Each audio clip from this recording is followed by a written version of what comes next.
Hello, everybody. Welcome back to Whispers in the Hello. Mist after a little bit of a hiatus. Yes. Too long. Sorry if there's any potential echo on my end. I have not had time to put up sound buffers yet, so sorry. We're just gonna deal with it.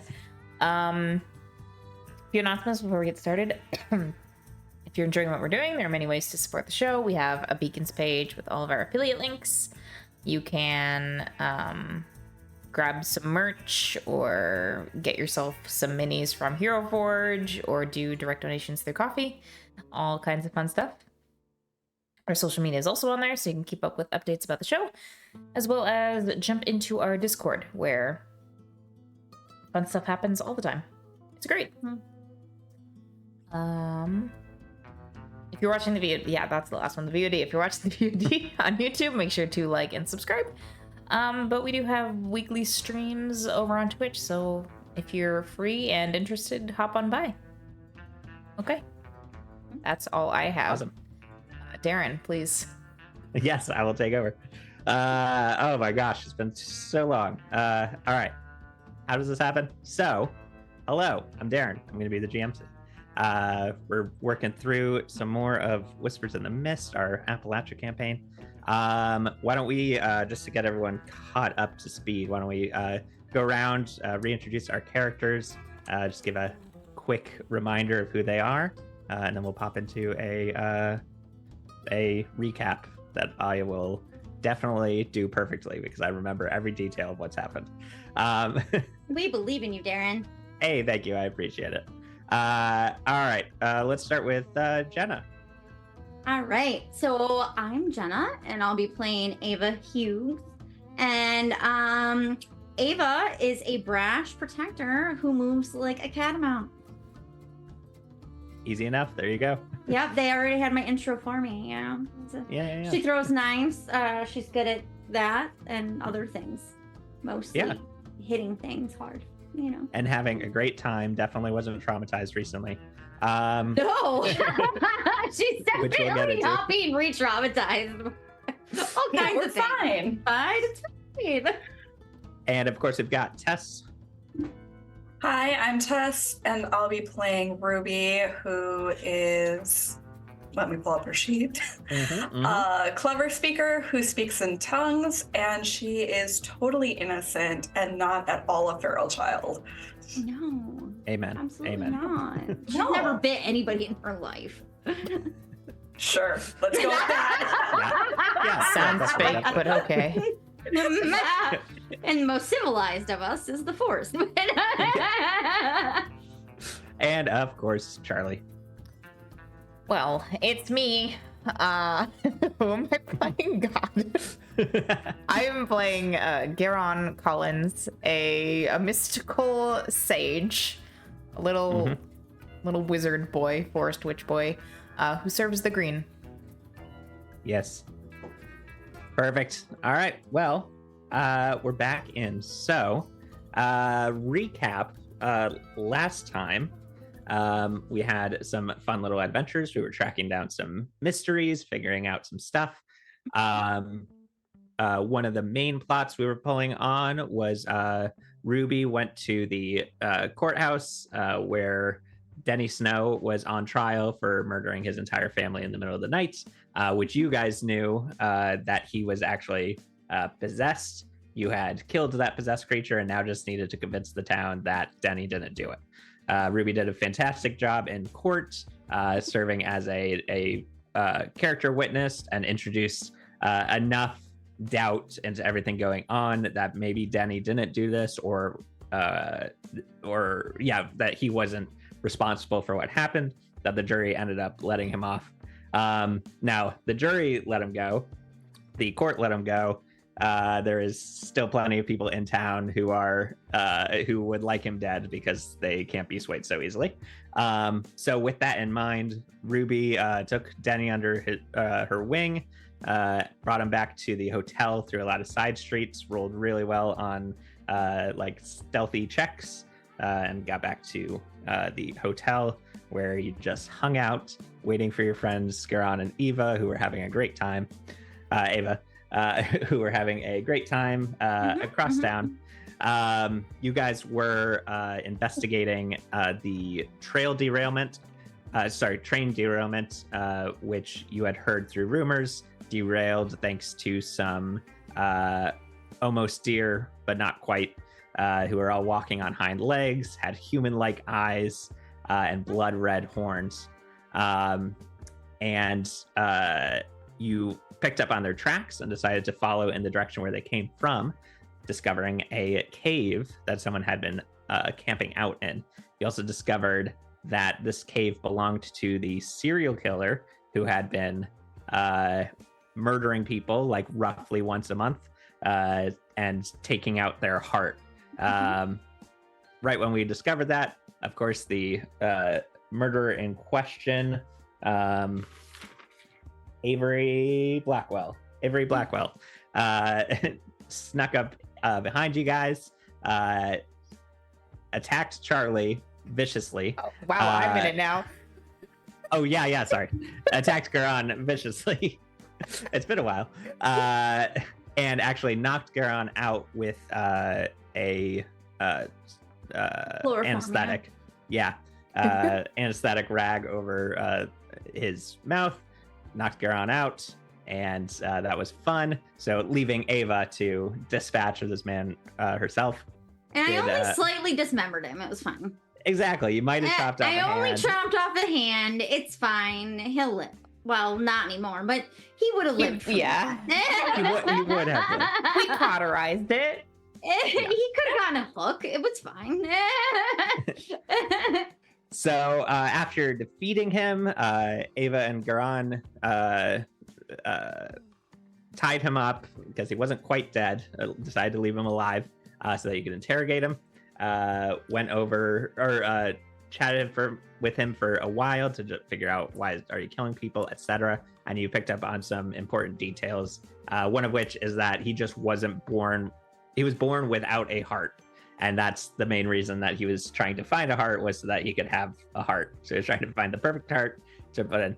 Now, why was he looking for a heart? He describes that he's been working for the Barrow family of Barrow and Locke. And he knew that they had the power to turn people into what he was referring to as hollow men, which are essentially zombie-like, hollowed out husks of people. And he was like, I think that it has something to do with their soul, and the heart is attached to the soul. So I really need to find a heart so that I can resist the hollow man effect, and maybe I won't become a hollow man if they decide to make me one. He was just terrified of what the Barrow family could do, and Barrow and Locke in general. And after some coercing, he kind of gave you that little bit of information, but at the same time was very tight-lipped, as much as he could be, because he was afraid of what might happen to him if he revealed some information. Finish that up. Ava, I believe at that point, Ruby joined the group. We went back to the right. hotel. Okay, so that hadn't happened yet. Ruby. Garon stayed behind to clean up the crime scene, make it look less like you guys were directly involved in something, I believe. Why did you say that? It was just to clean up things, right? Trying to remember. Yeah, I think it was to get rid of the evidence. Yeah, it was to stage it to look like... we were trying to make it look like Blackwell had been killed. Right. Yes. So that. Because we were going to use the hand as like...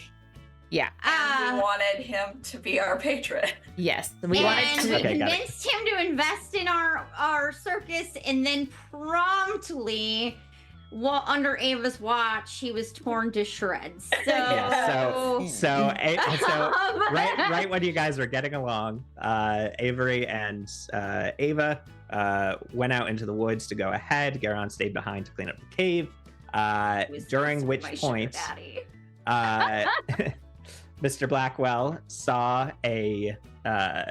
some sort of invisible creature, was looking at it, started pleading for his life before being lifted up, pressed against a tree, turned upside down, and then promptly disemboweled before Ava's very eyes. She couldn't see the creature, just saw him being attacked by something in this way. So he died, obviously.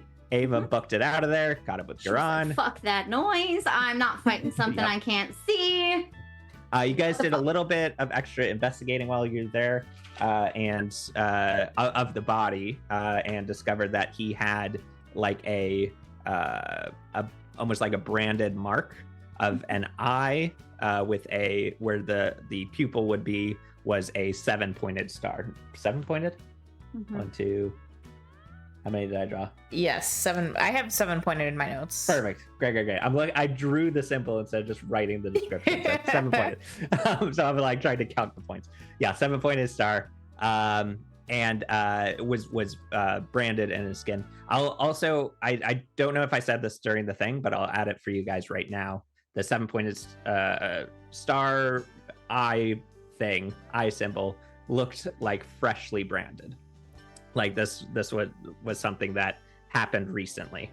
You wouldn't necessarily know how recently, but it was still a bit raw. So figured that out. You guys left to go catch up with Ruby back at the hotel. Everyone caught up with what was going on. And right at the end of the episode, Ruby rolled to see if she knew what the symbol was, and rolled a 19. And I ended the episode there so that I could get you a full answer as to what Ruby would know about this symbol. So as we're popping back in here, the three of you guys are in this room together, still discussing the events. Denny Snow, I believe, is still in this room, just sleeping. He's fine. So this eyeball with the 7-pointed star. Ruby, the first thing that pops into your head is you're starting to piece together that you've seen this symbol before, and not only that, but specifically in a way that matches with what just happened with Avery Blackwell. So I'll tell you what it is, and then I'll tell you why you know it. So this symbol appears on somebody when a ritual is like a spell essentially is cast, that it's like a spell of almost assassination in a way. You'll cast it on an enemy that you want to die. And the spell itself summons a creature called a Seeker, which no one knows what a Seeker looks like. It's because it's completely invisible. It's almost like a force of nature. And it hunts down the target and murders them. And the way that this symbol comes into play is that a person that's targeted by a Seeker will have this this brand almost appear on their skin as if you've been targeted and the creature's coming after you. You don't know much more detail other than that, but like you don't know how the spell is cast, who can cast it, what are the material components that you would need to do something like this. But you know that this is something that can happen because it has happened at within your cult of the Good Mother Ministries before. Happened to us, or have we sent one? So it happened to a member. It happened to a member of your cult. But what was suspicious about it, and no one really talks about it, Ruby has done her own basically sleuthing on her own, which maybe this was like one of the things that's on your list of like, I got to get out of this cult. But essentially the info you got, or basically it happened to someone in your group, but it happened to someone who was starting to get a little vocal about, hey, maybe we shouldn't do so much bad stuff like stealing and stuff like that. Someone who was getting a little too vocal one day was found dead in the woods, had this brand on them. And the leadership was like, we don't know what happened. And you essentially had to do your own research into it. You never got to the bottom of the specifics, but you had your own thoughts on the matter of like, did this happen internally? Was this something completely different? So this has happened before related to Good Mother Ministries. Hey guys, what if we just weren't a cult anymore? Wouldn't that be so cool? And dead. All of a sudden, something invisible comes and just tears it apart. I don't think that's an option for us. I'm just saying. That guy's bowels just left through his belly button. Well, I will relay most of this, at least. Yeah, you've been, Ruby's been pretty quiet about your cult stuff with the rest of the group. Is that correct? Yeah. So how much information would you get? They know that there is a cult and that Ruby is running from them and doesn't like using her own name. So she just more says, than Ava shares about her past. well, we're a little distance from Ava's past. Ruby's not sure the cult isn't entirely going to show up sometime and doesn't want that to bite her in the ass. It's true. Kieran would ask you, Ruby, do you know how much time passes between the brand appearing and someone being attacked? Like, is it sort of an instantaneous thing where this assassin can appear, or would someone be able to know they're being tracked for a while? From what you've said, Darren, I don't think Ruby would be entirely sure because she doesn't know the source of this brand to begin with. Yeah, I was gonna say, I don't. You know that it's a spell. You know that when people are found dead, killed by a seeker that was summoned by the spell, they have that brand on them. I would say you don't necessarily know how early that brand shows up and how long basically someone will have that brand before they're killed. Yeah, because I have no confirmation that it was for sure the cult. I just really suspect that it was the cult that did it. Yeah. Inferences can be made.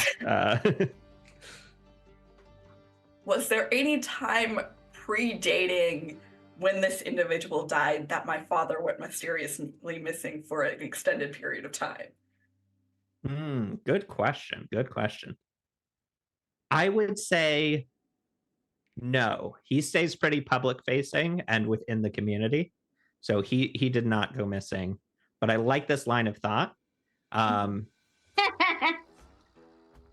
would say let me ask you this. How deep did Ruby go into her own investigating of like trying to figure this out? Do you feel like you gave up pretty quick and then just like left the cult anyway, or did you go I think she went pretty deep because she got the feeling that there was something that they were using her for and she wanted to know what exactly was going on there. Right. Okay. Then let me give you this information. Love that it sounds like you're searching for something. All right. There was let's see. Let me write down this name so that I don't forget it later. Okay. So your father didn't go just like mysteriously, leaving for a while on a trip. But he does have like a right-hand man that you've, friend of the family you've known for a little while. His name's Anthony Livingston. Usually goes by Tony. He did in fact disappear for a while before this happened. No one really asked about it or much notice necessarily, just like, hey, he's gone on a trip for a bit. And I think that you couldn't get any information without confronting him, And that I'll leave that up to you again if you would have asked anyone specifically about where he went and who it might be that you would have asked, or did you just just have that as like a clue, a nugget? I don't think she'd want to directly confront her dad's right-hand man. Yeah. Because I think there was enough suspicion that might get her locked away for a little bit if she stuck her nose too deep. Yeah. And you know, he I'm gonna go ahead and say that, you know, he's known your family for a long time. You've kind of grown up with this guy around Tony. And he's always scared you a little bit. He's like this big, like, if you imagine like a lumberjack with like the full beard and everything, that's kind of what we're talking about. Just like this massive built man who could crush anybody with one hand. That's the kind of guy we're talking about. And he's always been not very talkative. Anytime he would talk to your father, it would be like in a side room with a private conversation.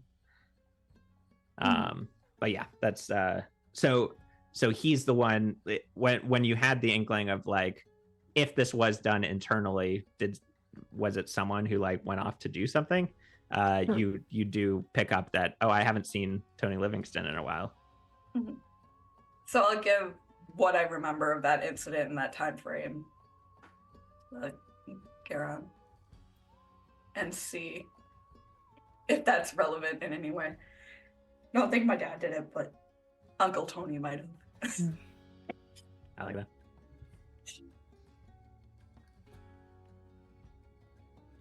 Not. I mean, based on that, it seems like it'd probably just be a very involved and powerful form of magic.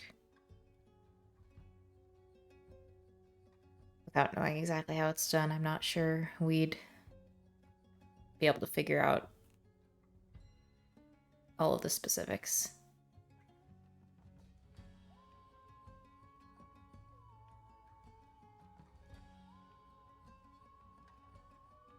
Do we know what like type of entity a seeker is?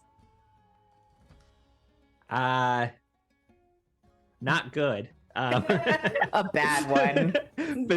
Not the great kind. Yeah. You know what? Let's do, Garon, I'm going to have you do a roll. This is like an understanding of magic roll.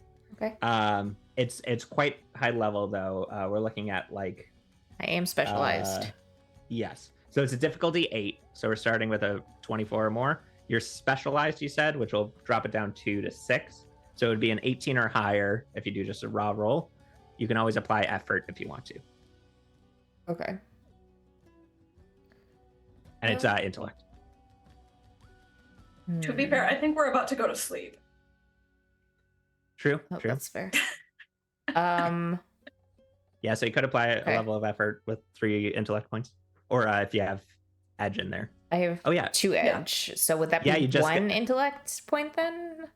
Absolutely. Yeah, so you leveled up your character a little bit, got an extra edge point in intellect, which means that anytime you spend edge for anything, you use 2 less on that. So yeah, just spend 1 edge point and you can we'll lower that down to a 5. So 15 or higher on your D20 roll. I've forgotten everything about this, how to play this game. Yep. Everything's flooding back. I rolled a 17. Oh, hell yeah. Okay, great. All right, I'll tell you this.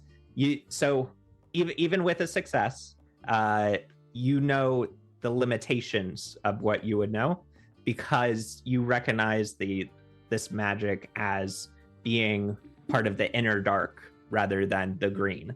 So your magic is all based in the green, which is kind of like the laws of nature and all that sort of stuff. This is very unnatural, part of the inner dark, which is kind of like the evil side of magic, coming from those below the mountains, the like evil beings that lurk below the Appalachian Mountains. So it's not a ton of information, but it's enough to be like that the only people that would have pure information on this would be people that kind of delve into the inner dark. Would I have any sense of where those practitioners congregate, or like how to identify them? Those followers. What did you mean? Oh, Like the people, inner dark. yeah. Like, is it just monsters who use magic of the inner dark, or are there actual people like Garon who, who would quote unquote serve the inner dark and have magical power from that? Yeah, usually people that serve the inner dark do so by essentially selling their soul, and that usually doesn't end well for those people. So mostly it's magic, or it's like specific like cult-based things. There's not like any large like community of inner dark followers, if you know what I mean, because it's a very selfish art. So it never gets large enough.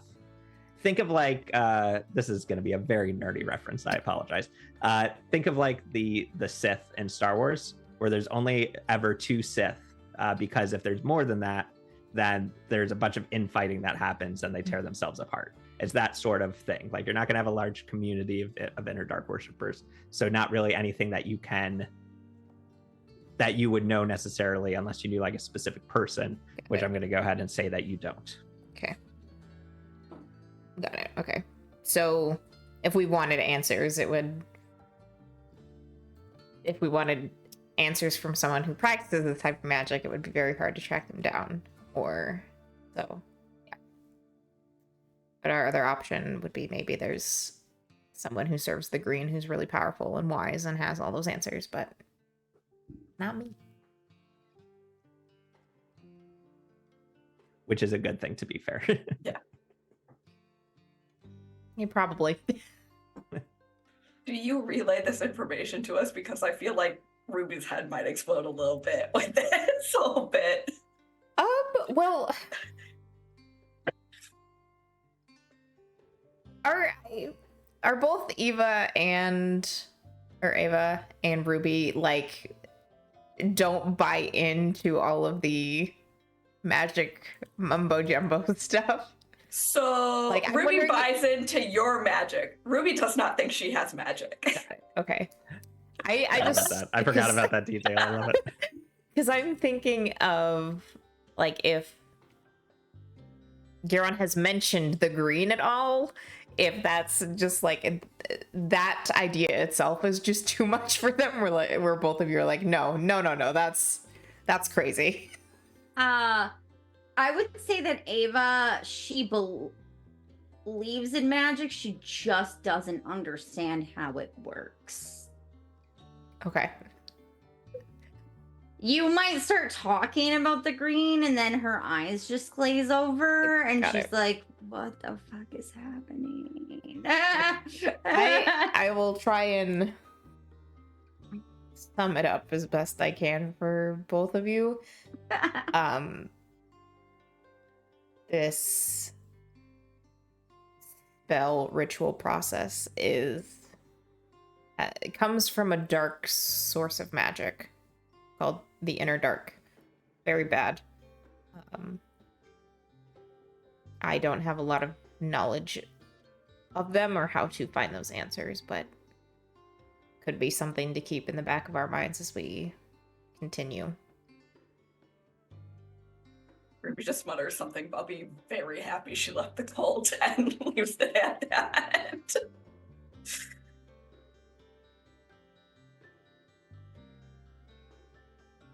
Awesome. So you guys have kind of this information to mull over. Are you guys turning in for the night? Is that the plan? And then maybe discuss what you want to do in the morning, or because basically you're at kind of a crossroads of like what's next? What's the next thing to happen? Before we turn in, do we have something that needs to be identified? Didn't we pick up a couple or one cipher, a couple ciphers? I think we have 2, but I don't remember. I thought I wrote them down, but I'm not entirely sure. Yeah, I have them, so I can get you that information in a moment. But yes, you guys have 2 ciphers. to identify, which would be like an intellect roll, understanding magic. I can do, well, I specialize in identifying stuff of value. Got it. So I'm trying to remember. Hang on, let me read something real quick. Right, and specialized is reduces it by 2. Okay. Oh wait, no, not specialized. Trained. Right? Yeah. Got it. Sorry. So yeah, you can definitely, if you guys want to take some time to do that. Yeah. But I need to find that in my book. Okay. So yeah, there were 2 items. One of them was the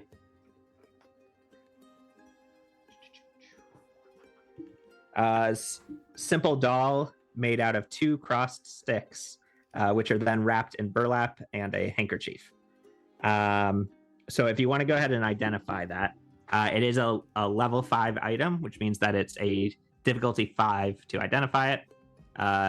If you're trained, we would drop it down to 4, so that would be 12 or higher.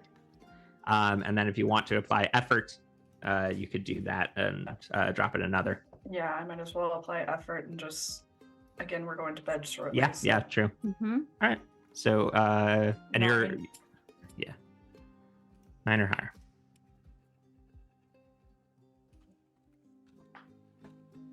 It's a 19. Nice. Awesome. Okay. So if someone wants to make sure that that's noted as a crow baby, and put level 5 next to it so you know what level it is. So the way you use it is you name the crow baby. So you got to give it a name. And then you keep it on your person. For the next day, the first time you would take damage, the crow baby takes the damage instead, which then breaks it in half and removes the cipher. So it's something that you can basically activate, keep on your person, and then for the next day, you're protected from the first time you would take damage. I'm going to find the other one while you decide who's going to carry that.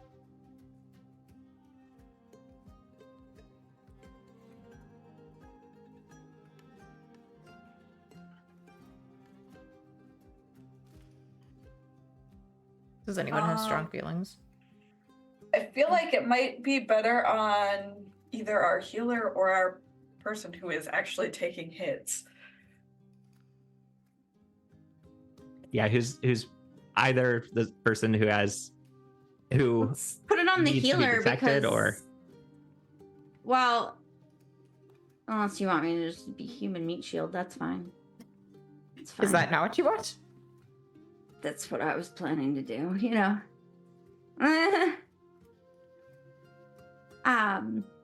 You can take it. It's fine. I also don't know what your other ciphers are, so. I mean, I can hold. I have 2 ciphers, but I can hold 3, so I don't have to get rid of anything right now. Can we find out what the other one is before deciding? Yeah. Yeah, absolutely. Okay. Who's going to roll that one? Do you want me to try and roll that one again? This one is a difficulty 7 roll. I mean, I have no ciphers on me, so if we need... Yeah, I was about to say, you don't have a cipher. I have 1 cipher on me. I'm just kidding. But you also have a hole. I can try and take the effort again. I'm. Would this be an understanding magic? Okay, I'm specialized in that, so. Okay. yeah. Perfect. So 7 brought down to difficulty 5, so 15 or higher. And then if you want to spend another point of effort, feel free. I will do that. Okay. All right, cool. I'll hold, and then if you... So 12 or higher. Fucking, I got an 11. I will So try. close, so close. So mine will be a 15 or higher, but... Yeah, go for it. Nope, that was a 6. All right, no worries. Well, you can't do it today, but this is like a thing that you can like mull over. You can either if you ever find someone who like specializes in magic in like a town, you could have them take a look at it. You can also reattempt this in like future days if you'd like to. But the item itself, it's a doll with a dried corn cob body and arms and legs made out of husks. So they were both dolls, but this one is a doll made out of like a corn cob husk sort of thing. I have a doll too. We could all have dolls. There's a lot of dolls in this group right now. Everyone I noticed. gets dolls. I don't have dolls, but I like my ciphers right now. So Perfect. So yeah, you guys can just hang on to it in your inventory for now until it's because it won't count towards your ciphers until you identify it.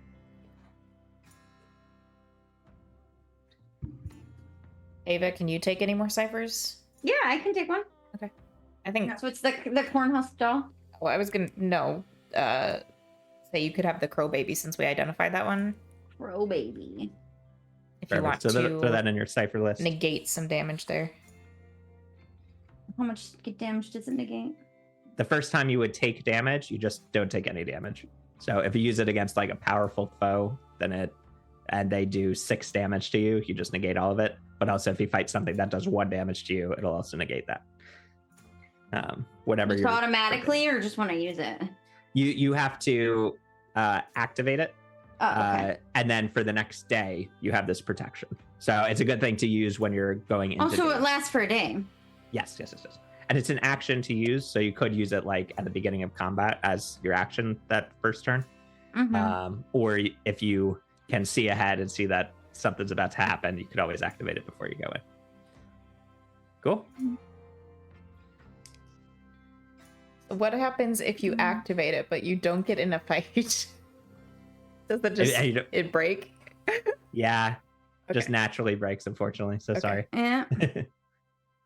Good to know. Because I was So like, it could be useless, but who knows? Awesome. All right, so you guys spend the night kind of mulling over all this new information, deciding what to do next with the coming day. Denny Snow is snoring, and you guys head on off to bed. Anything else you want to do for the night before you recoup, or we're just going to pop into the next day? I'm just gonna do my recovery rolls. Yeah. You guys can go ahead and do your recovery rolls. The recovery rolls are going to reset, so whatever you had left over, that's how many dice you get to roll. cool. And then split that up amongst your pools. I Get needed some points that. back. My pools had gotten pretty low. Oh yeah. That keeping Denny Snow out of trouble was Yep. Yeah, using a a bunch of stuff. fun little game. Ooh, that is. I rolled just enough to refill all my pools. I rolled Nice. 1 over what I needed to roll. Refill all my rolls. Perfect. Hey, that's good. That means it was a good day. Yeah. Then I can. Yeah, you guys were exhausted that night. Yep. I mean, I did Big- almost big day. die, so To be fair, yes. almost had my heart ripped out. That's true. I was there. Instead, I cut off his hand, so That was fine. it was fine. You survived. Just did have some extra stitches and a new scar. It's whatever. Guys, the chicks dig it, whoever digs it, whatever. I don't know. Whatever you into, they'll dig it Whatever you're probably. into, I don't have any problems with it. Okay. All right. As the morning starts, hear the cry of the rooster outside, because there's definitely a rooster in this town. The sun rays coming through the window as we wake up.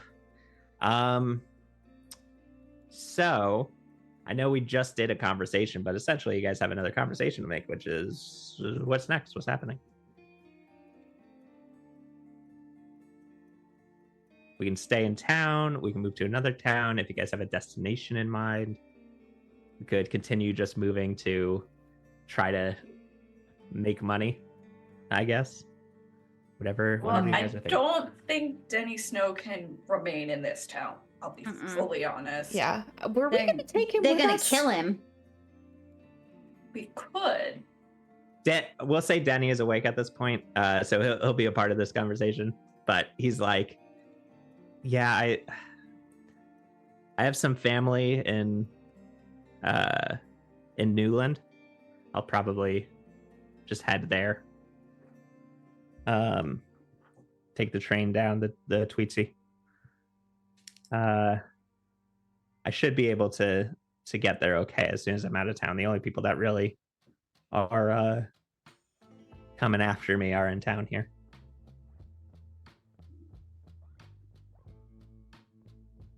Oh, quick question from me, Darren.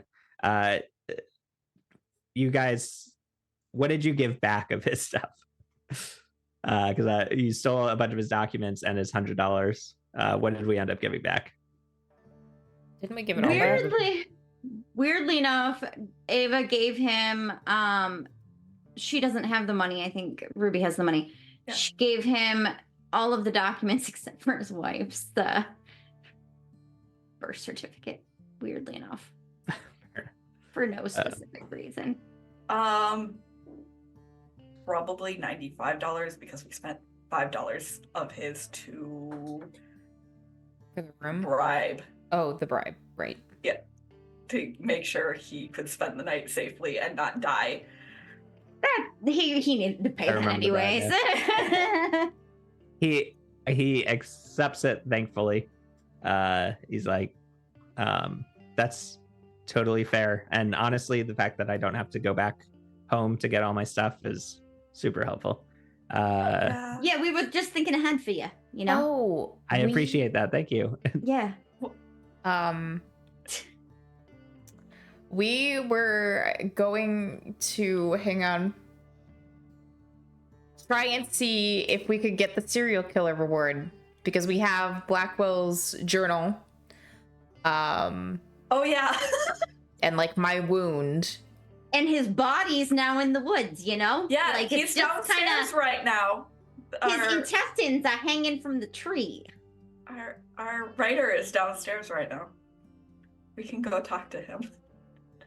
So I could jot down. We got a story regardless. Make a copy. I don't know how long his journal is, but try and make at least a summarized copy of everything in Blackwell's journal for my own records, and then we can have the turn over the actual one to the reporter or the police or both. The police, the sheriff. Yeah. Probably not a job for Ruby, I'll be fully honest. I don't think Sheriff likes her right now, but... Talk to the sheriff. Garrett can't Cops talk. love me. Cops love me. I support you. Yes, they love chasing you. We're leaving town shortly, it's fine.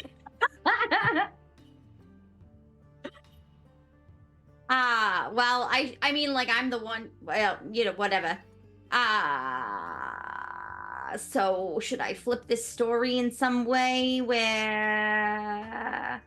Well, I mean... We just found his stuff and then we found his body out in the woods? I would say you got attacked and then ran with some of his stuff. I did get it. To get back here. And then they can find the body in the woods. And leave that up to questioning. Oh, so I just tell him who did it? Yeah, like, I saw it was the guy from the hotel. His name's Blackwell or whatever. And then the guy from the hotel. And and we found his little, like, shrine and stuff. And then you got attacked at his shrine by him. And then fled for your life. And then I fled for my life because I'm a helpless woman. Yes. And your compatriot was injured. And my compatriot was injured. Got it. Yes. Just gonna wing it. It's good. Yeah. Big innocent eyes. Why does it sound like you're taking an oath? And my compatriot was injured. Amen. My compatriot was injured.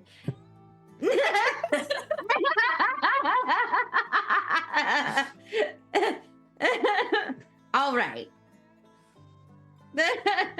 Oh, I love the idea of Ava taking the lead on that, and everyone having to coach her ahead of time. It's gonna be Very funny. amazing. She's gonna do great, everybody. It'll be fine. Don't worry. Believe in you. All right, so it sounds like you guys want to go to the sheriff and have try and get a reward for this information. Try to tell them about what happened in the woods. We should also have a copy of the notebook to give to the reporter to also get the $30 from the reporter that he promised us for a story. Exclusive rights to the story. Just make 2 copies of the notebook. Fine. Okay. Maybe the reporter's copy doesn't have the intricate notes on exactly how to perform rituals. I mean, most of it was bullshit anyway, so. Also true. I forgot that. Blackwell's bad at magic, and he didn't want to admit that he's bad at magic. Should I include that with the story, or like are we just that's the reporter and that's not what I'll tell the sheriff? What? We'll just say he believed he was doing magic and leave it at that. We cannot confirm or deny whether or not he was actually doing magic. Look, there were a bunch of hearts. Who can say? But it looks like it was magic, so. Believed that he was doing magic. I cannot confirm or deny whether or not there was actual magic done. I don't know how to do magic. Thank you. Have a nice day. Good. It's gonna be great.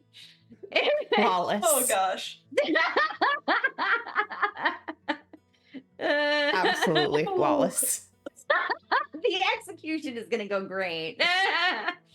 So many Have concerns. any problems at all. We're not gonna have to leave town very quickly. It's gonna be Speaking fun. of, is all of our stuff packed? Are we good to go? Are we ready to run on the dime and put Denny in the wagon? Yeah, so your stuff consists of whatever you've been carrying, the cart and your horse, which are in the stables next door. I guess. Oh, and how much was she charging you every night? A gold per room. Yeah, $1 per room. Yeah. Gold, dollar, same thing, right? Yeah, as long as it's backed by the dollar, I guess. I paid for our rooms yesterday, though. Yes. So Yes. Okay. I don't think we're paid. I think we're paid through. It's just we haven't done Yeah, we're paid. breakfast. We just need Right. to eat breakfast. Got it. Cool. All right. So you guys, grab the rest of your stuff. You're heading downstairs. Garon, were you making 2 copies of the journal, like one for yourself, one for the, or how? Yeah, 2 copies. One for myself, and then one for the reporter. And then I'm guessing we're probably going to give the original to the sheriff. So Yeah, it is a lot of information to write down. So either you guys can take like a good chunk in the morning to do that, or you can basically make like a Cliff Notes version of the specific things that are said in the journal, because it's like a year's worth of notes, basically. I would make a Cliff Notes version for the reporter. I want all the details. Okay, that works for me. Yeah. You take like an hour just like buckling down and writing down everything you can. Hand is definitely cramping after this. Yeah, exactly. Everyone else packs up the room. And Denny basically is like, the train station is right around the corner, so I'm probably just gonna go. Thanks for everything that you've done for me, and I should be okay from here. Again, I have family nearby. I'll travel down south to them. Sounds good. Might want to cover your face it a was bit nice as you're meeting out you. there. Yeah. Sorry about the tragic circumstances upon meeting / whatever, but you're free now, so. Yeah, not ideal, but I really appreciate everything you guys have done Not for me. our fault that you Stay away from animals that don't look like animals. Yeah, And probably definitely don't eat them. anymore. Yeah, don't do that. It's bad meat.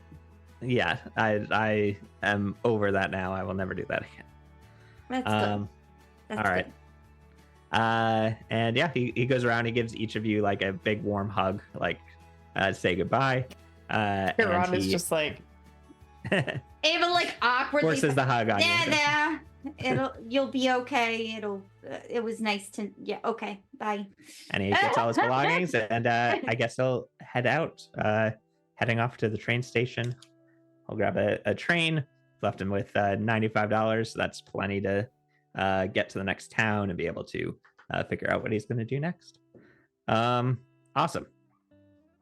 Then you guys, are we grabbing our horse and cart, everything before we? And is everyone going to talk to the reporter first, or is it? I think so. Yeah. Or unless you want me to just go talk to the. Unless you want me to talk to the sheriff while you guys are figuring that out. Well, I feel like let's do the reporter first. Say you can come with us when we turn over everything to the sheriff, and you can follow him for the entire rest of the investigation. As far as we care, we're just kind of turning over what we have and hopefully getting money, washing our hands of it. But I'll let you talk to the reporter, and then I'll just because I don't think the sheriff likes me very much after the whole debacle in court. Yeah, probably not, but it is what it is. Yeah. I'll go talk to him. It's fine. I can talk to people. I'm great with people. I believe in you. Yeah. All right. So you guys head on downstairs. The reporter is down there, but he's got all of his bags. It looks like he was getting ready to head out of town after the Denny case. But you catch him before he leaves. He's like, "Oh, good morning." Good morning. As promised, here is the start of the evidence regarding the case that I brought up that might be of interest to you yesterday. Oh, what have you got for me? A Cliff Note version of the perpetrator's personal notes for the past year as to what he has been doing, and a personal escort to see the full version of the notes and hear the story of how we found evidence turned over to the sheriff. Fascinating. Hey, I mean, I'll take that story. I've been chasing that down for a little while. I'll tell you what, if you, I'll take the cliff notes, but I'd love to have some time with the real journal, just to look it over and skim it. Is that at all possible? That is up to you guys. That will be an extra $5. I'll tell you what.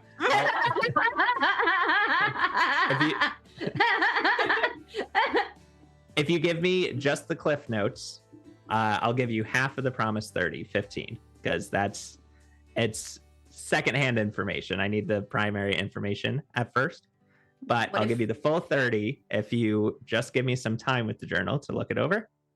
And if someone wants to give me a rundown of the story behind the journal, how you found it and all that, I'll throw on an extra 5 for a personal quote.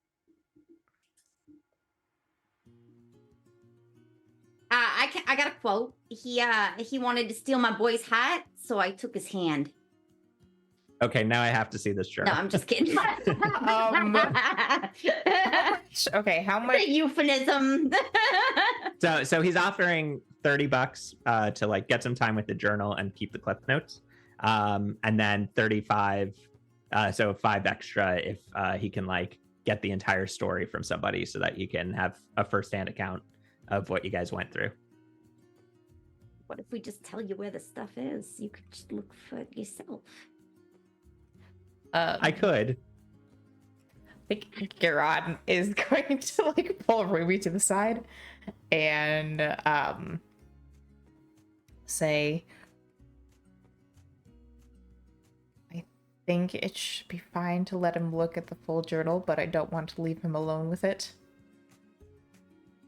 So we just with him while he's looking at it by giving him the story while he's looking at it. yeah. We can bullshit. You can do don't- that while we go talk to the sheriff. Or I go talk to the sheriff and Ruby waits You're outside. leaving me alone? Ruby can wait outside because I can go see the sheriff by myself. It's fine. Yeah, but we'll still have the evidence at that point. Oh yeah. We need the evidence. Yeah. Is the reporter like sitting at a table for breakfast, or like where's this conversation How long happening? does he want it for? Well, you guys took some time this morning to like do like the whole thing with Yeah. the note. So I'd say that he's like finished breakfast, but was just like spending some last minute time going through his notes before he actually went on the road. Got it. So he's at a like sitting at the dining room table, and you can just sit down with him and have Okay. a chat if you'd like, Okay. and answer his questions, or give him a version of the story that you'd like to tell. Still sort of at a loss as to what he's supposed to be doing. Garon will sit, next to the reporter. Instead of across from him. Slightly too close. Slightly too close, not across from him, just next to him. I love it. And we'll carefully place the actual journal on the table. All right, perfect. He immediately like starts flipping through it and looking at things, and then and he's like, so while I'm looking at this, what can you give me some details? And we'll come back to this conversation in a second, because I think Ruby and Ava, you guys were gonna head out, leaving Garon behind to have this conversation. And you can, Garon, you can Don't decide. we need the journal for the What? evidence? We would need the journal right. for evidence. So we gotta just wait till Well, he's done Garon with has it like then. Garon has like his full copy of it, so you could use that. No, he was asking for the primary information, wasn't he? Mhm. Uh, He doesn't Yeah, want I mean, to up to you copy. guys. If you guys just want to stick around for an hour, we're and just like, we're just gonna wait. Alright. We'll eat while Ava's just gonna let Garon tell whatever parts of the story that he wanted to tell. Look, perfect. So yeah, Garon was unconscious for a good portion of that, if I remember correctly. Yeah. Oh yeah. So you have to explain like how Tell the you got story. out Well, fuck. and how you ran and your last minute embellishments to how it ended differently than it actually did. Garon's So what? contribution. I stitched up my chest. So what had happened was, so he found opens up. this. Yeah, he opens up his notebook and is like taking notes as he's reading the journal. And yeah, you tell me what the version of the story is that you tell. Do you give him all of the deets? Do you embellish anything? Do you keep some stuff to yourself? She's gonna tell him that they just ran away. She grabbed Garon and just ran, and Garon woke up when she was running with him, potato sacked over her shoulder, and then he stitched himself up in the woods. That's It's a terrible way to carry someone with an open wound. Shh. We don't claim She's not very intelligence. bright. Yeah, Doesn't know how to carry somebody with an open wound. yeah. I think the reporter says exactly that after you say that. I don't think that's how you're supposed to carry a. I'm glad you survived, but Well, he lost a lot of blood because the guy tried to take his hat, you see? And when he okay. was trying to take his hat, I cut off his hand. Gotcha. Okay, so he was, and he's like reading through the journal, and he's like piecing together like why he was doing this with the that the Yeah. guy was either missing a heart or thought that he was missing a heart. No, he And- was missing a hat, I'm pretty sure. Gotcha. Because he You was checked? he was real calm for a hot minute until he decided that he had to take Garon's hat.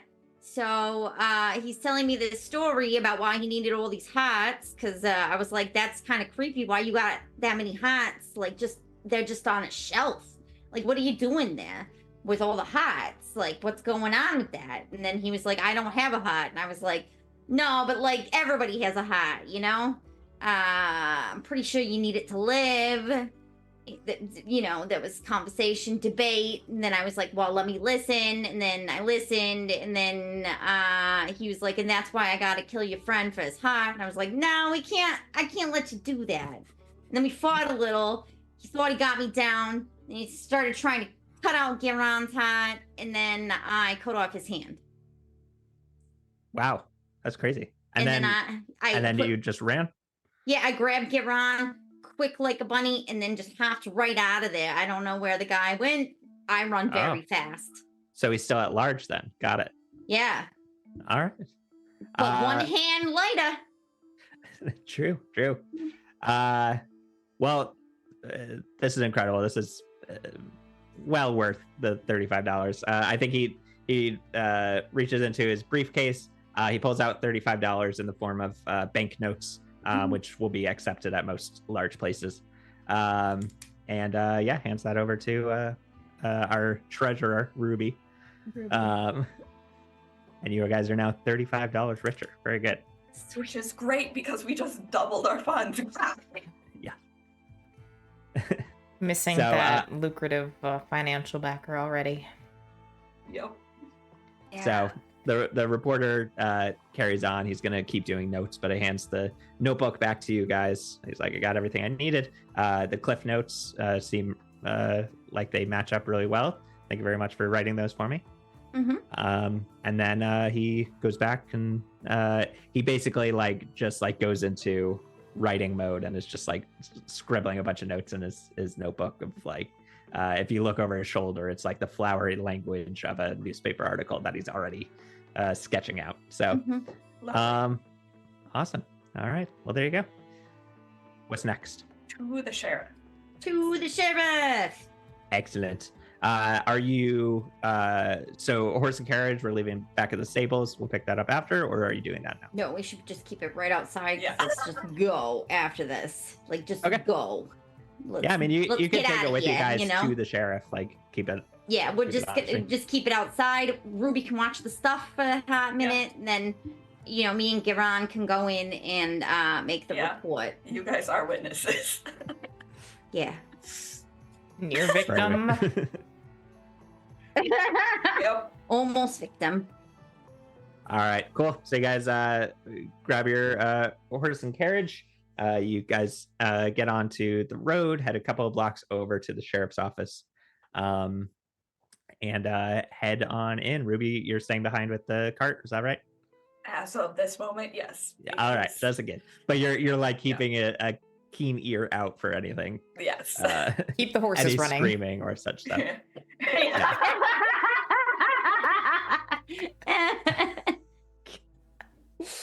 I missed that at first. Okay. All right. Either I'm frozen or you guys are. Oop. You're back. You were frozen. It was you. I was frozen. Okay. Great. Yeah, I think I'm all good. So Ava, Geron, you head on inside. There's a receptionist there that is just reading a book. And she sees you guys come in and she's what do you want? Just keeps reading the book. We're here to report a crime, some crimes, or help you solve a crime. Whatever. We're here to report some stuff. All right. She puts the book down. She gets her ledger out and she's like, name? My name is Ava Hughes. Ava Hughes. And then looks at Geron. Geron Collins. Geron Collins. All right. Why don't you take a seat? Sheriff will get you in a minute. All right. And then you guys go and take a seat. Wait there for way too long. And eventually the sheriff peeks his head out of the office and he's like, you can come in here. All right. Guys, get up, past the front desk, head back to the sheriff's office. He's sitting behind his desk. He gestures at two chairs in front of him. Well, hello, Mr. Sheriff. We are here to report a attempted crime and help you solve some crimes that have been happening in this town for a few months, at least. All right, what crime was committed here? Aaron just lifts up his shirt.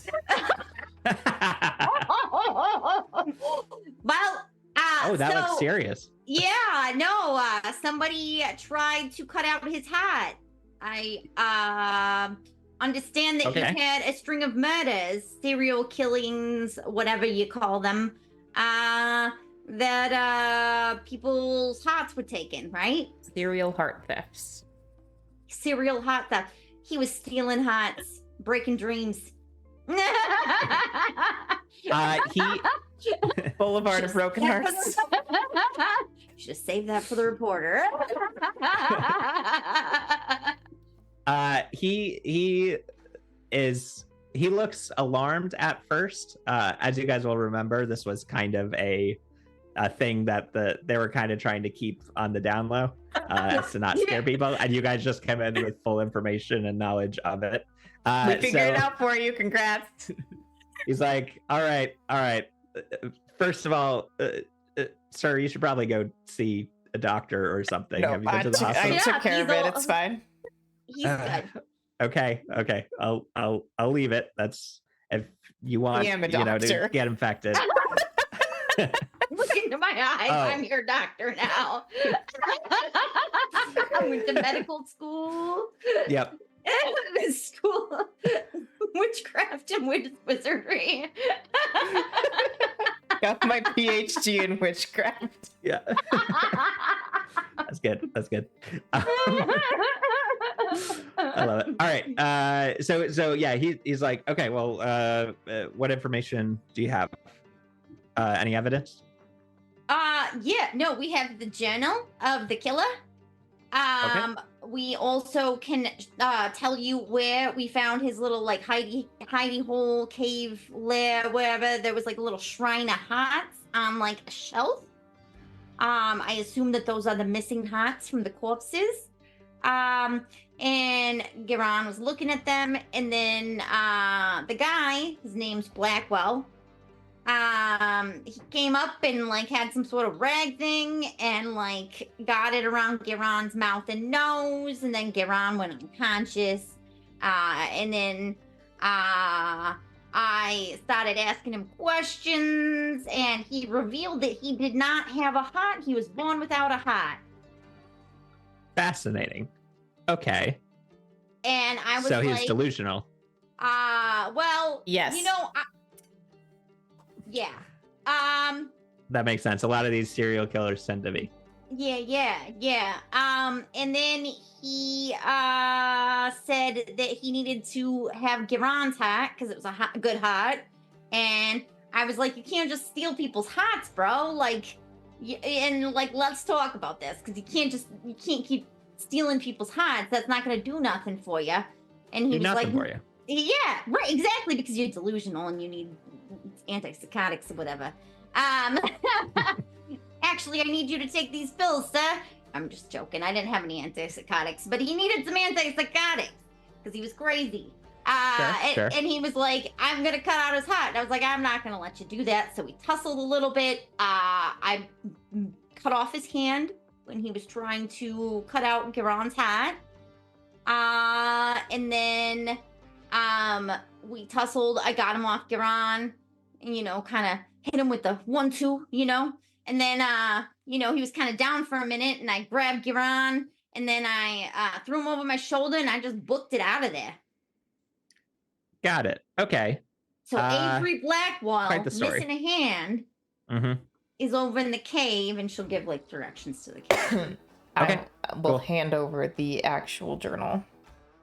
Yeah, he takes that. He starts reading through. He's like, okay, this is pretty damning. And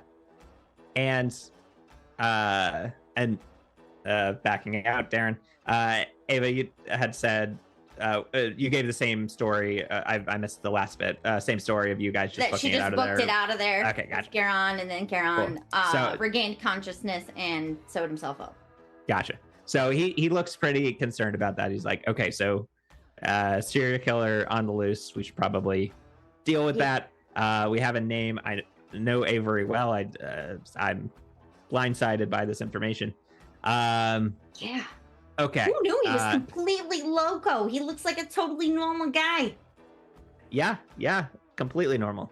We're gonna figure that out. I gotta mobilize some troops, so I'm gonna do that. Thank you for giving me this information. I'm gonna log this into evidence. We're gonna check out that cave. I suppose your work here is done. He gets up and he goes to the door. Is there a reward for finding the killer? Oh yeah, I think there mystery? was $25. Get it from the receptionist on your way out. Okay, that's Janice, right? All right, I'll get it from Janice. Perfect. Yeah, get it from Janice. He's like, and out you go because I gotta work. And he goes up to the door, opens it, and no problem. Have a nice day. Perfect. She just kind of like scoops her arm through her arms and like drags him out. draws him out, and then Janice, we do a $25 reward. And she's just I got it. She like opens up a drawer that just has a bunch of loose cash in it, and she takes out $25. 5, 10, 50, 20. Hands it to you guys. Thank you so much. There you go. Have a lovely day. Have a good day. She goes back to reading her book. All right. And Ava goes outside and just hands the cash over to Ruby, and then we're ready to go. There you go. Yeah, I mean, you had that evidence, so like by all appearances, like that didn't have to roll or anything for it to convince him. It was all right there in that journal. We did good this time. Yes, exactly. I didn't fuck up talking to people. That's pretty good. Yeah. You see, you guys head on out. The sheriff stayed inside. He's gonna make some calls, get some people in to sort of double the work stores. Yeah. I think that's what we got. So back over to you guys. You got your horse and carriage, ready to dip town. What's next up? Where did we go? Where were we? I don't think we had any specific places that we wanted to go, did we? We're just kind of doing whatever. Yeah, we could continue to another town. If there is something that you want to follow up on that would be related to a specific location, we can chat through that. Whatever you guys would like to do. Garan feels like a event. Not right now, but eventually in his future, there will probably come a time where there is some confrontation with the Barrow family. But that's not a now thing. Yeah. Fair enough. So next town on the train line, which is probably something that you're following along, would be Hotchkiss to the north. Hotchkiss. Hotchkiss. So that's probably, if you guys had like made a plan of like, here's the towns we're going to stop at with our show, that would likely be the next one that you would go to. And that's also heading north from where you guys are, heading towards Tennessee or northwest from where you guys are. All right. Sounds good to me. Yeah. Cool. You do know that it is a couple days ride. I'd probably say like 2 days. Like you'll stay overnight and then get there in the evening the next day.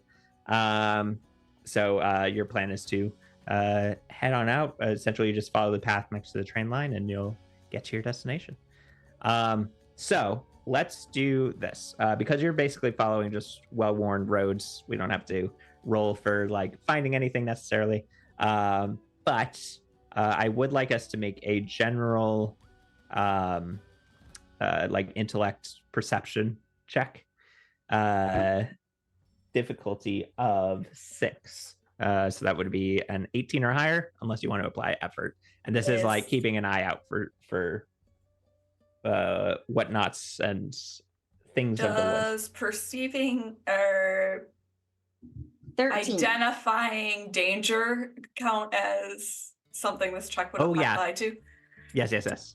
Yeah, I forgot that you had that. So that'll drop you down to a 5, 15 or higher. 15. Unless you want to apply effort or anything like that. This is all intellect. thinking about effort application in this one. Yeah, throughout the day, Yeah. nothing really piques your interest. We're starting to get into the evening when you guys are the sun is getting to that point where it's like we should probably find a place to camp. I'll toss an effort into this. I rolled a natural 20. Oh, never mind then. Perfect. That's good. Because I got a 13. All right, so you guys are starting to nothing. So the day's winding down. You're keeping an eye out for a good place to stop.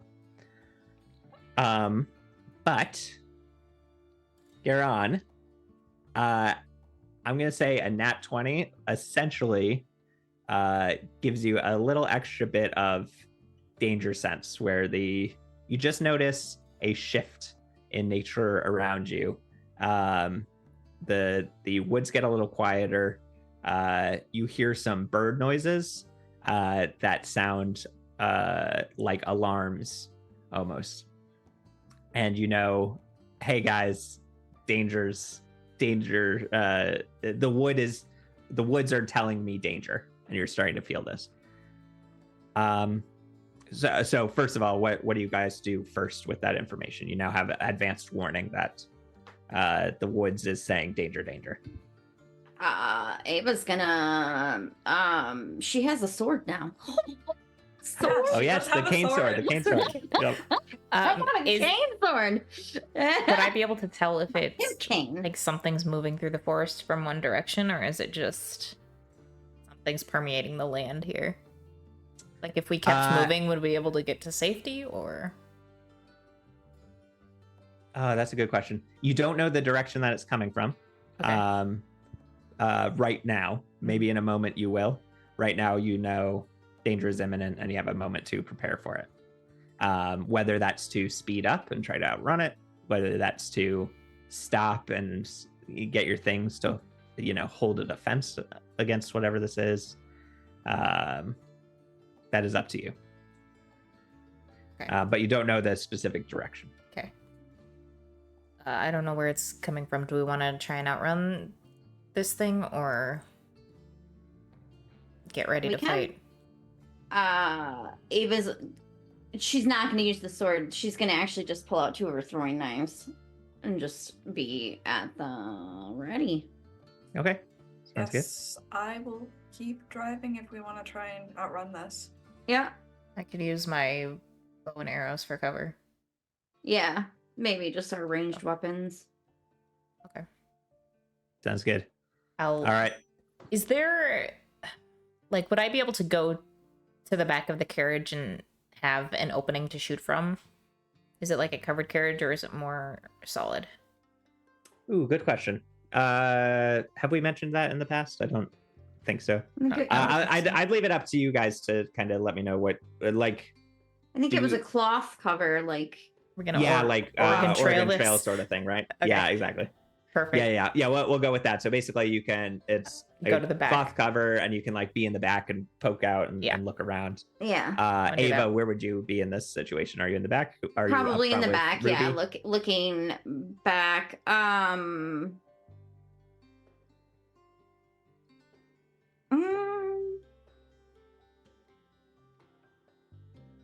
Actually, she might be in the front with Ruby. Okay.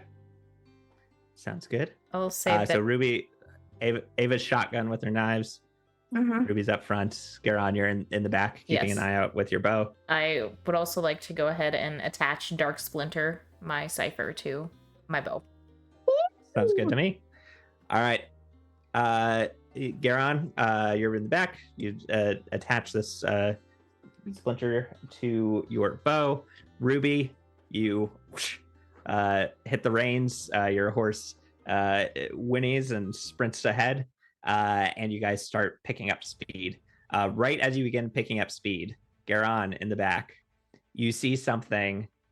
It's getting dark where you are, so at first it's just like a shadow of movement, but then you start seeing it more. Something darts out of the woods into the path, trying to chase you down.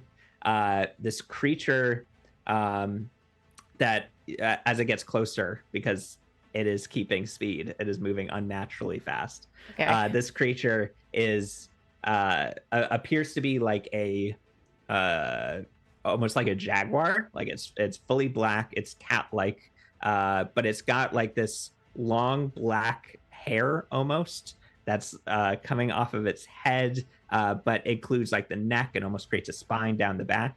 And as it's moving forward, you notice these limbs are not built like a cat, but are more humanoid-like, unnaturally so. These long, human-like arms with claws on the end, and its legs don't bend like a cat's. They bend like a human or humanish type of creature as it sprints on all fours at you. We're going to roll initiative, and I believe this is a great time for us to take our first 10-minute break, and we'll pick up as this creature chases down the carriage. So we'll roll initiative after the break, but yeah, I guess we'll take 10 minutes here, grab some water, take a quick shake off, and we'll be back in a minute. All right, sounds good.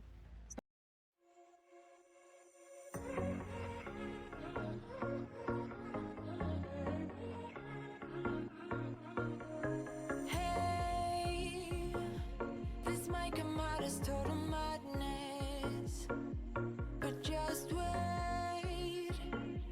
I really need to tell you something. 'Cause I feel alone in a room, surrounded by people. I wanna know if you're feeling it too. Out on the roof, here with you, it all seems so distant. With you.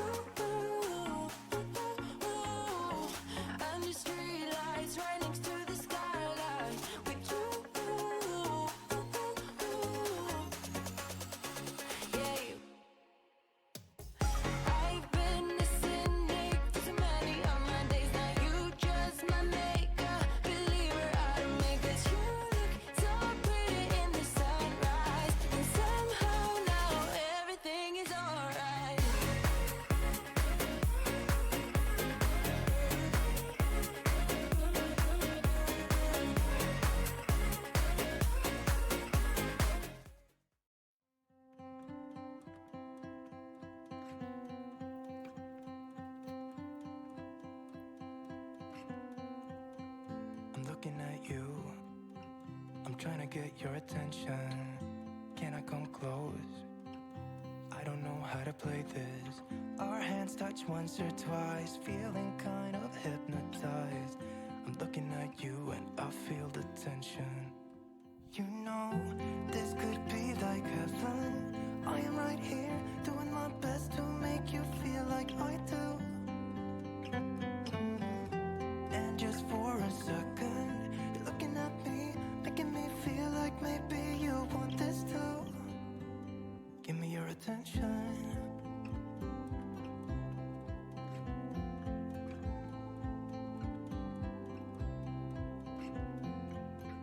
I'm trying to breathe, but the air feels just like water. You're making me weak now. What doesn't kill you makes you. Our hands touch once or twice, we should let them intertwine. I'm looking at you and I feel the tension. You know, this could be like heaven. I am right here, doing my best to make you feel like I do. And just for a second, show me life, show me love. Make a change, time is up. We can wait for better days, but the days won't come. Show me life, show me love. Show me life, show me love. Make a change, time is up. We can wait for better days, but the days won't come. Show me life, show me love. This is all we got. Show me life, show me love. This is all we got. Show me love, show me love. This is all we got. Show me love, show me love.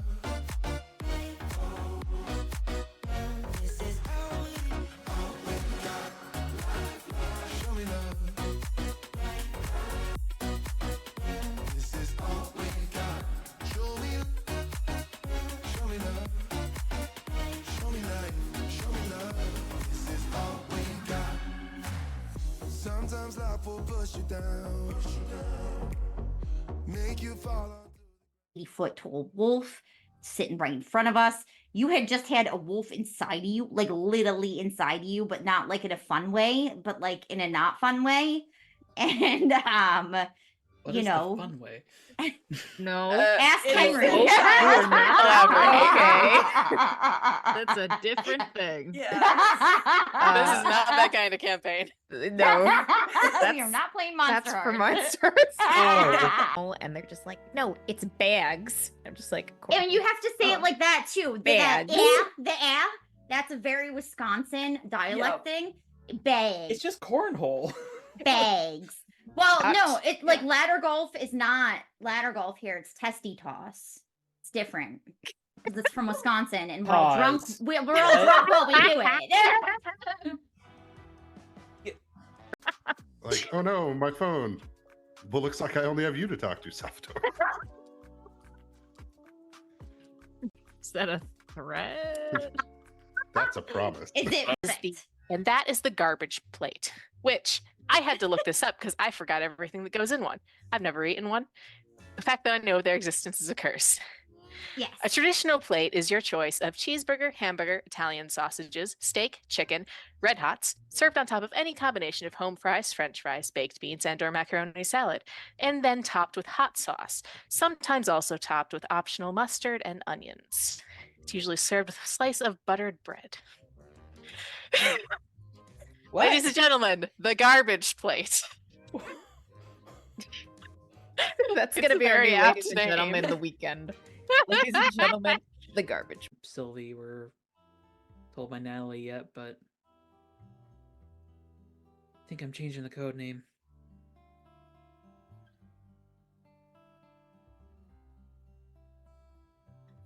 I'm gonna be Magic Werewolf Man. Figured I'd go with Coyote. Yep. You just hop a couple times. Mm. Huh. Huh. Nope. Doesn't Maybe look it's like the it. pose. Try a couple more. Yes. Huh. Ooh. Yes. Huh. Is Elena just watching this? I I love it. don't think it's Show me life, show me love, make a change, time is up. We can wait for better days, but the days won't come. Show me life, show me love, show me life, show me love, make a change, time is up. We can wait for better days, but the days won't come. Show me life. Show me love, make you change, time is up. We can wait for better days, but the days won't come. Show me life, show me love, this is all we got. Show me life, show me love, this is all we got. Show me love, show me love, this is all we got. Show me love.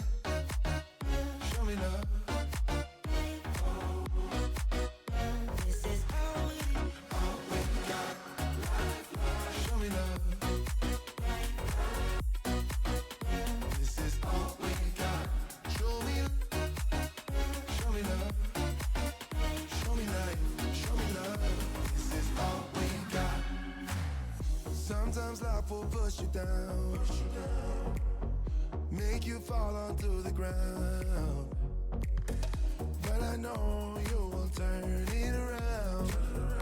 Oh, this is all we got. And I know you'll make mistakes, get interference and lose your way. Find the light when it rains. Oh, this is all we got. Show me life, show me love, make a change, time is up. We can wait for better days, but the days won't come. Show me love, show me love, show me light, show me love. Make a change, time is up. We can wait for better days, but the days won't come. Show me light, show me love. This is all we got. Show me light, show me love. This is all we got. Show me love. Show me light, show me love. This is all we got. Show me light, show me love. This is all we got. Show me love. This is all we got. Show me love. Okay, we're back. Hello. It's time to die. Yeah, or Time something. to die. All right, so let's all grab initiative real quick. So as a reminder for initiative in this system, the creature, you're rolling against it at a difficulty 5. So you need to get a 15 or higher to go before it. You can always apply effort on initiative if you'd like to, which would drop you down to needed to hit a 12 or higher. And if anyone is trained yep, perfect. So Ava, you're already automatically at rolling 12 or higher, or you can apply effort and bring that down again if you'd like. Yep. I got a 12, and it's yeah. Perfect. You're good. It is not So- worth applying effort right now for me. So I am also not applying effort, and I did roll a 17. I rolled a Hey, nice. 6, so I am moving All after right. this thing. Sounds good. And that makes sense with it starting to catch up to you guys. All right. Sounds good. So this creature is approaching. It's getting quite close. I'm going to say that it's at the outer edge of what would be short range as far as game mechanics. Garon and Ava, you both get to go before it. So whoever wants to go first can. I would say probably Garon is right there, so you would probably have the first go of things. What would you like to do here? I am going to fire my bow. Perfect, go for it. And what was the cipher? What did that do again? Dark Splinter. So I attach the wood to a weapon. For the next 10 minutes per cipher level, it's level 4, so 40 minutes. Successful attacks with my weapon also blind a seeing foe for 1 round, hindering their next action. Ooh, hell So, yeah. Okay, go. Have to. It's just attacking normally, and then if I succeed, Gotcha. All right. So again, difficulty 5, so 15 or higher to hit. Okay.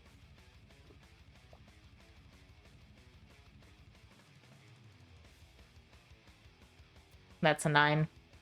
9. All right, sounds good. So arrow flies by. As you pull it back, what does it look like with the dark splinter attached? As far as what does it look like magically? Excellent question. I can throw a description in if you'd like me to, but I think so because the dark splinter is a jagged piece of black hawthorn covered with sharp bristled spines. I think that the spines extend to cover the entire length of the wooden bow. And maybe there's just a little green glow as per my usual magic as I release the arrow and fire. Perfect. Fire across. You see that you hit dead on target. However, this creature is a little too fast and sidesteps out of the way, ducks under the arrow as it comes back into the center of the pass. Again, sprinting all fours right at you. A little too human-like. Yeah, awesome. Anything else you'd like to do this turn? That's your main action, but if there's any minor stuff you want to think about or do or say.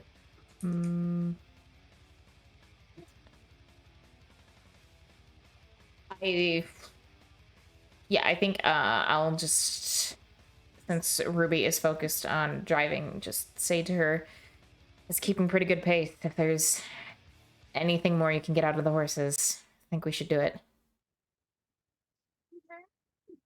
Sounds good. So you guys hear Gar on fire mentioning go faster. And and as that's coming through, Ava, you know that there's some danger in the back. So what would you like to do for your turn? Well, I think she's gonna go through, like crawl through back to where Garan is. Perfect. Look at that thing and be like, what in the fuck is that? And then she's gonna throw her knives at it. Perfect. Sounds good. Grab a couple knives, throw them out. Difficulty 5, so 15 or higher. Although your attacks are eased with the knives, so it would be I rolled an 12, 18, right? so I'm not Awesome. but I've got quick throw. Perfect. So you can throw 2. I'm gonna throw 2. So do you want me to roll twice? Yes, please. Okay. And yours do 3 damage each, I believe, right? The second one did not hit because I rolled it too. Yeah, they do 3 damage. Yeah. All right, sounds good. So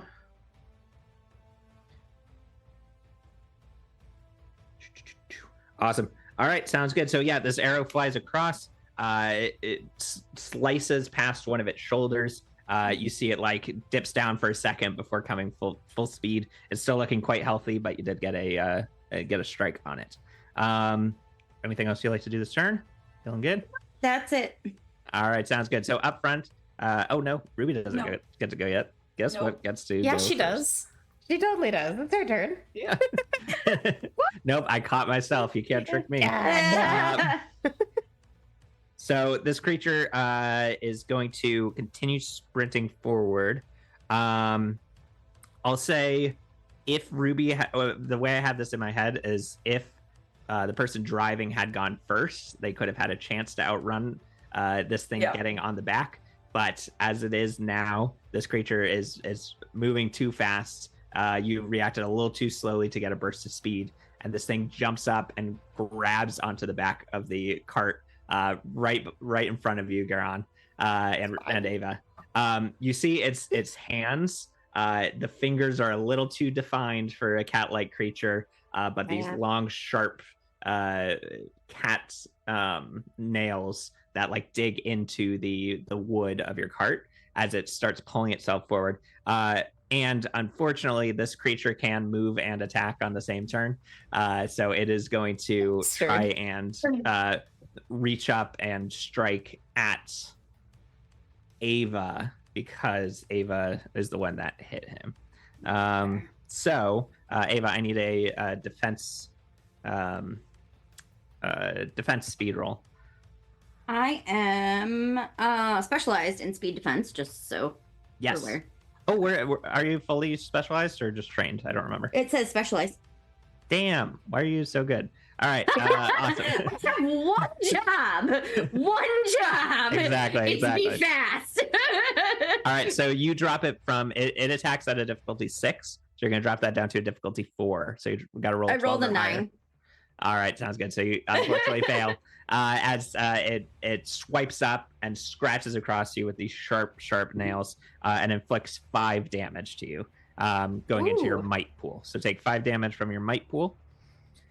And that is its turn as it starts to try and climb on. It's still a little not like fully on, but it is holding on, and its back legs are starting to reach up and grab on as well.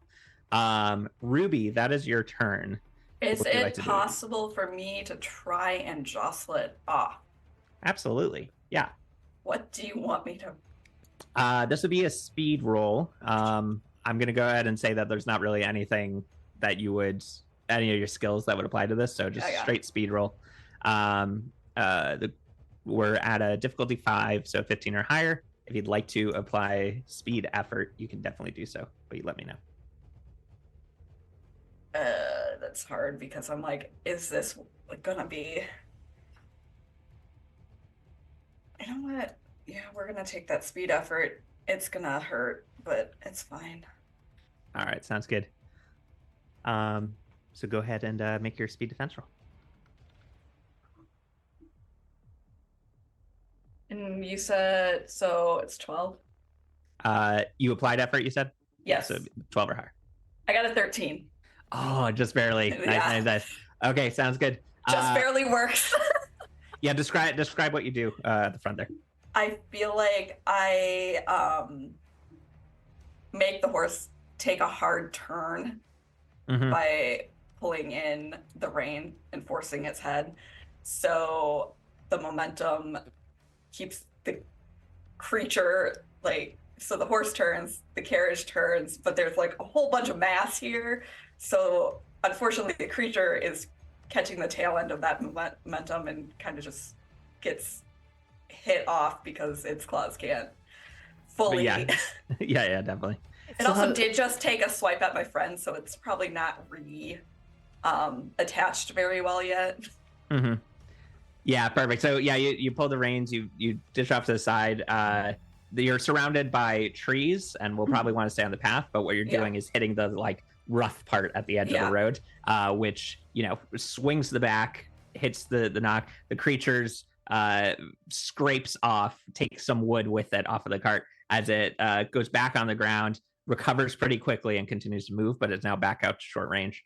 Garon and Ava. Oh no! Unfortunately, you're standing in the back, focused on fighting.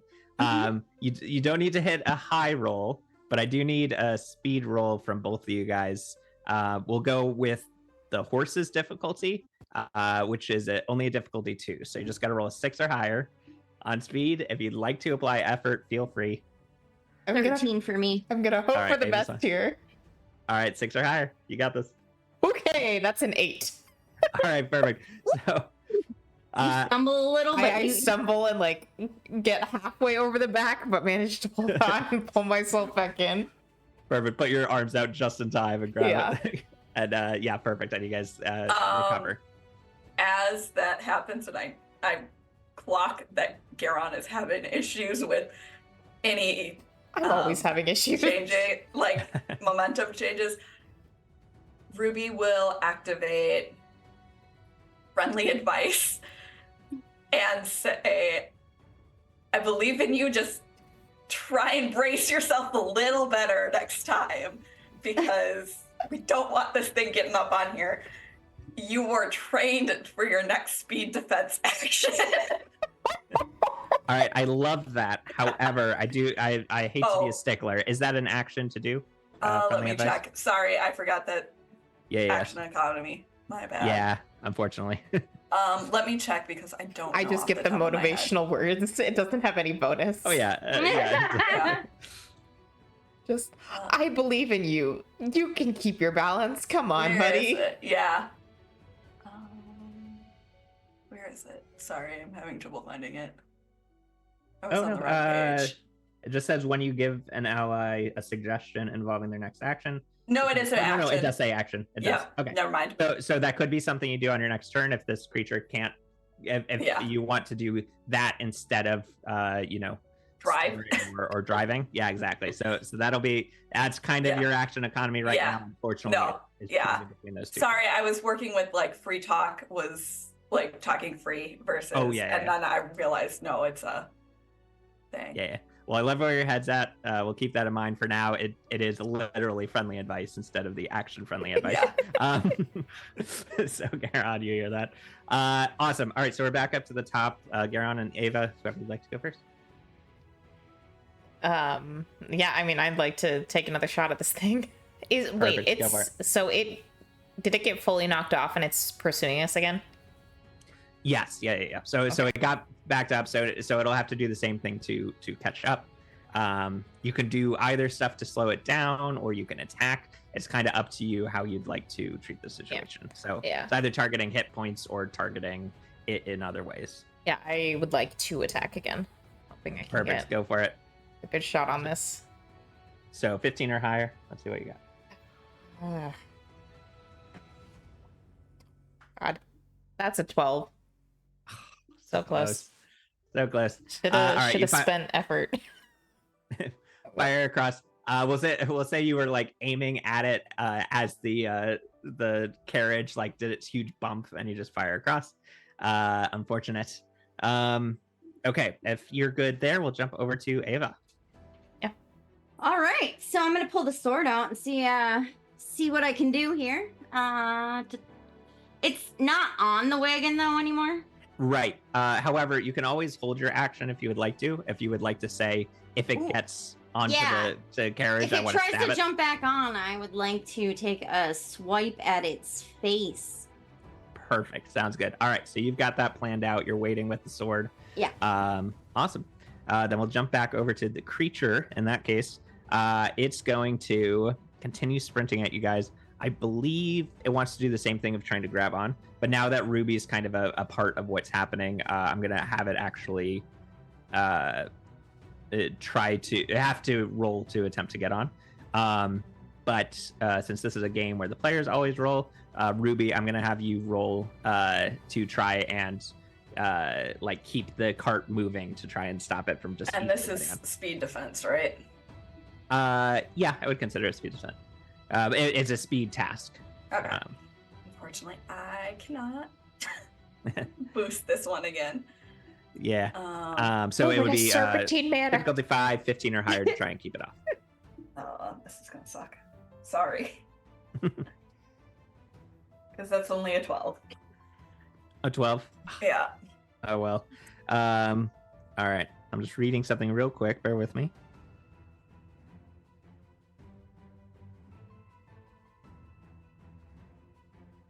All right. It's going to jump onto the back here, and it will.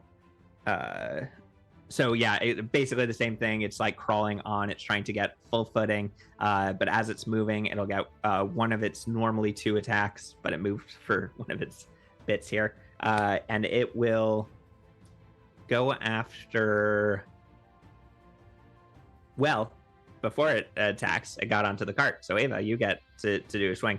I'm going to give you an option here before you do. Okay. I will allow you to either do damage or knock it off again. And that's up to you. You can forego damage to kind of get it off, but if you go for damage to stab it, it'll stay clawed on. Ooh. Okay. I'm going to damage it. All right. Sounds good to me. Yeah. All right. Go for your roll. You're trying to beat a 15. Do I? Okay. Oh yeah, what did we? I have eased. I don't know if eased means anything, but yeah, eased would be. Did we say that your attack rolls with the sword are eased? No, I don't think so. I don't know. I know with your daggers they are because they're light. Oh, but this is a medium weapon, so so it does more damage, but it attacks want to be eased unless you had a specific ability for it. I want to say I do, but let me see. Weapon wielder. Nope, you're correct. Okay. All right, cool. So attack isn't eased, but it does do 4 damage. Although doesn't weapon wielder allow you to do like 1 extra damage with weapons or something like that? Yes. Okay, cool. So it would be 5 damage if you hit, which is great. It's just harder to hit because your attacks are eased. I rolled a 16. Excellent. Awesome. All right. So you're doing 5 damage to this thing.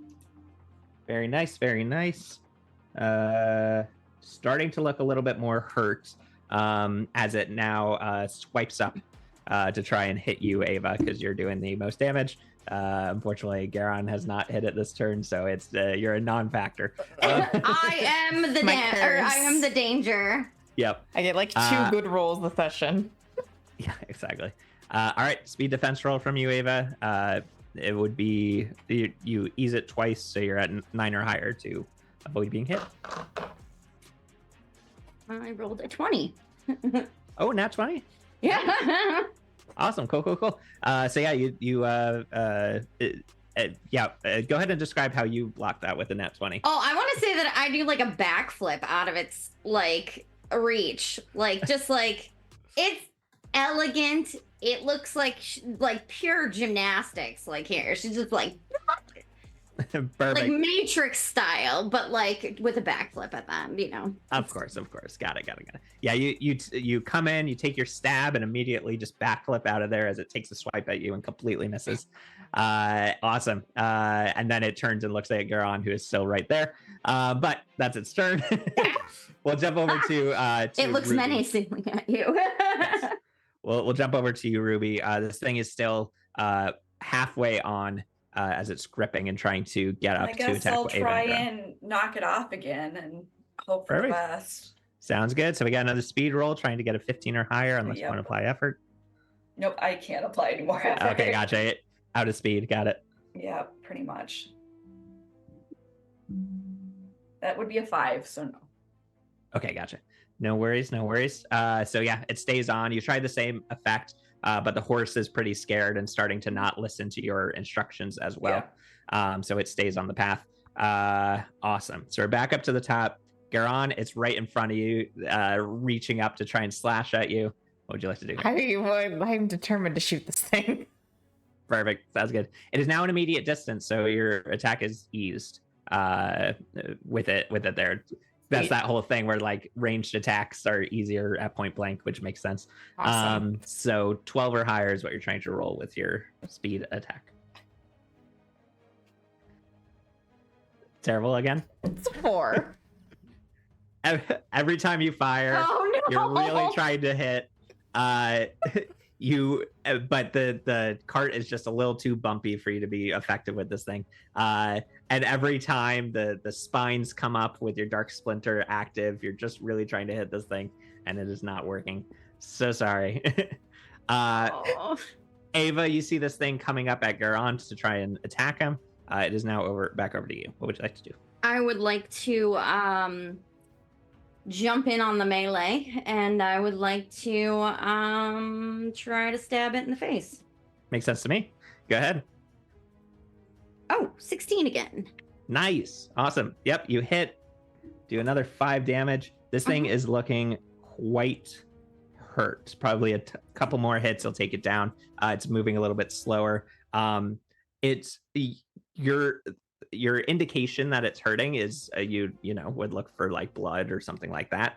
This thing is just oozing black bile essentially from all these wounds that you've made, and it is like blending in with its just black fur. It's almost like this thing is weird because it's hard to look at. It's a little hazy almost. It's slightly out of focus if you are using camera terms. It's a very interesting, crazy creature that you're looking at. So it's still there though. You all good there? You got your attack in, did 5 damage. We're gonna jump over to the creature, which is now gonna pull itself fully onto the cart. It's now like essentially in enough that it's going to be harder to knock him off Ruby at this point. But it's going to go. I think after Ava hits it again, it has to go after Ava. So Garon, at least you're not getting attacked, right? Yeah, I guess. So Ava, need another speed defense roll from you. Yeah. 9 or higher. Yeah, Garon's theme is just going to be useless in a fight. It's fine. Yeah. 18. Fantastic. Dodge out of the way again. I love it. The dice are trying to tell a story, and that story is that They said Garon is having a bad day. and Ava can just beat anything. No matter Garon, you can't attack jack shit, but also can't even be a hit point sponge because he can't hit anything. Well, we'll see, because Garen got the killing blow last time. So All right, so this thing is now You moving wait for Ava to whittle it down. Yeah. Exactly. So this thing is now in the carriage with you guys, going after Ava. It's now between Ava and Garon. It's tight in here. There's a lot of bumping and claws going everywhere. You guys are doing everything you can to avoid them. Ruby up front. What would you like to do? I don't think I want a chance trying to dislodge this, seeing as it is in between my 2 teammates, and I'm kind of terrified one of them's going to go flying if I attempt it. Do it. So Just do it. See what happens. Do I do it? Yeah, sure, why not? All right, so since this creature has gotten like fully on, I'm gonna hinder basically your roll against it. So we're at a difficulty 6, so that's an 18 or higher. And then I think that we said that you didn't have anything you could use to ease it. So let's see what Not you right get. now. I would have to use an action to refill my pool, and I haven't done that yet. Yeah, that makes sense. That's a 9, so no. 9? All right. No. Well, you still did the action. You hit the bump. The creature stays sturdy. Ava and Garon, let's get your speed rolls. It's, again, just a difficulty 2, 6 or higher, and you're fine.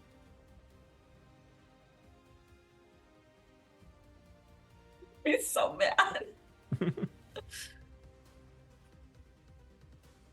What did we get? I rolled a 2.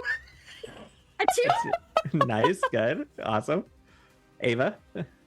Well, I'm gonna try to take a swing at this thing. Well, Again. did you roll for not falling off? Oh, no. I rolled a natural 20 for not falling off. She's All got right. like balance. My dice are The cooperating creature gets today. jostled backwards and accidentally kicks. I love it. I love it. All right, Get Ava. donkey kicked. Ava, you got a natural 20 at the perfect time to do that because that includes a major effect.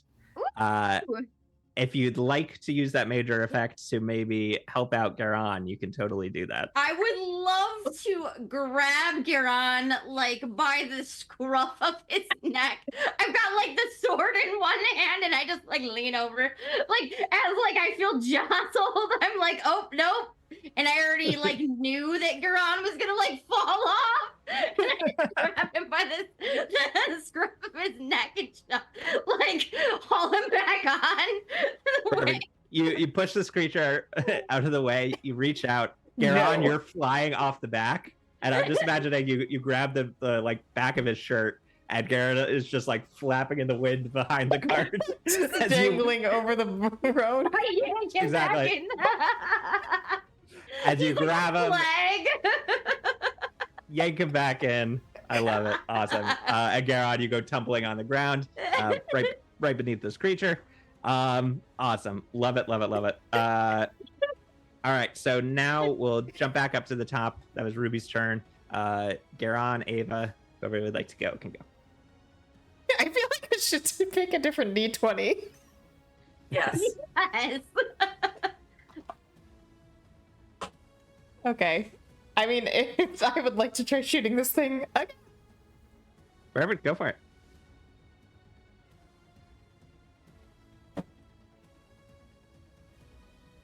It's higher, but not quite there. That's a 13. Oh, wait. We're in it's eased, right? Because we're in close range. Yeah. So you just had to hit a 12 or higher? What did you roll? 13. Okay. Nice. Finally, you did it. Awesome. Yeah, you get back in, you like skid across the ground underneath it and just aim up and fire. Can't miss. Can't miss at this range. Well, we thought that the last turn. Anyway, so you fire up. And the dark splinter. So how much damage does your bow do? My bow does 4 damage. 4 damage? And then for the next round, for 1 round, I blind a seeing foe, hindering their next action. Okay, gotcha. Awesome. So, I'm assuming they can see. Yes, and it's blinded for just its next turn. Yeah. Well, got it. Just it says it hinders their next action, so I'm guessing if it can do 2 actions, then it's only 1 action that gets hindered, right? Is that how that works? What it's doing is all sort of its same action. It can just do multiple things as part of it. So everything it does on its next turn is going to be hindered. Okay. Awesome. Sounds good. So yeah, you fire up. The arrow stabs into it. All these splinters go like splaying out and then shooting into him further. And now he's blinded for this. Cool. Over to Ava. All right. Garon finally hit it. I thought he was gonna finish it off I again. contributed. Like after Emma whittled it down, like Almost, he just almost. keeps stealing the kill shots.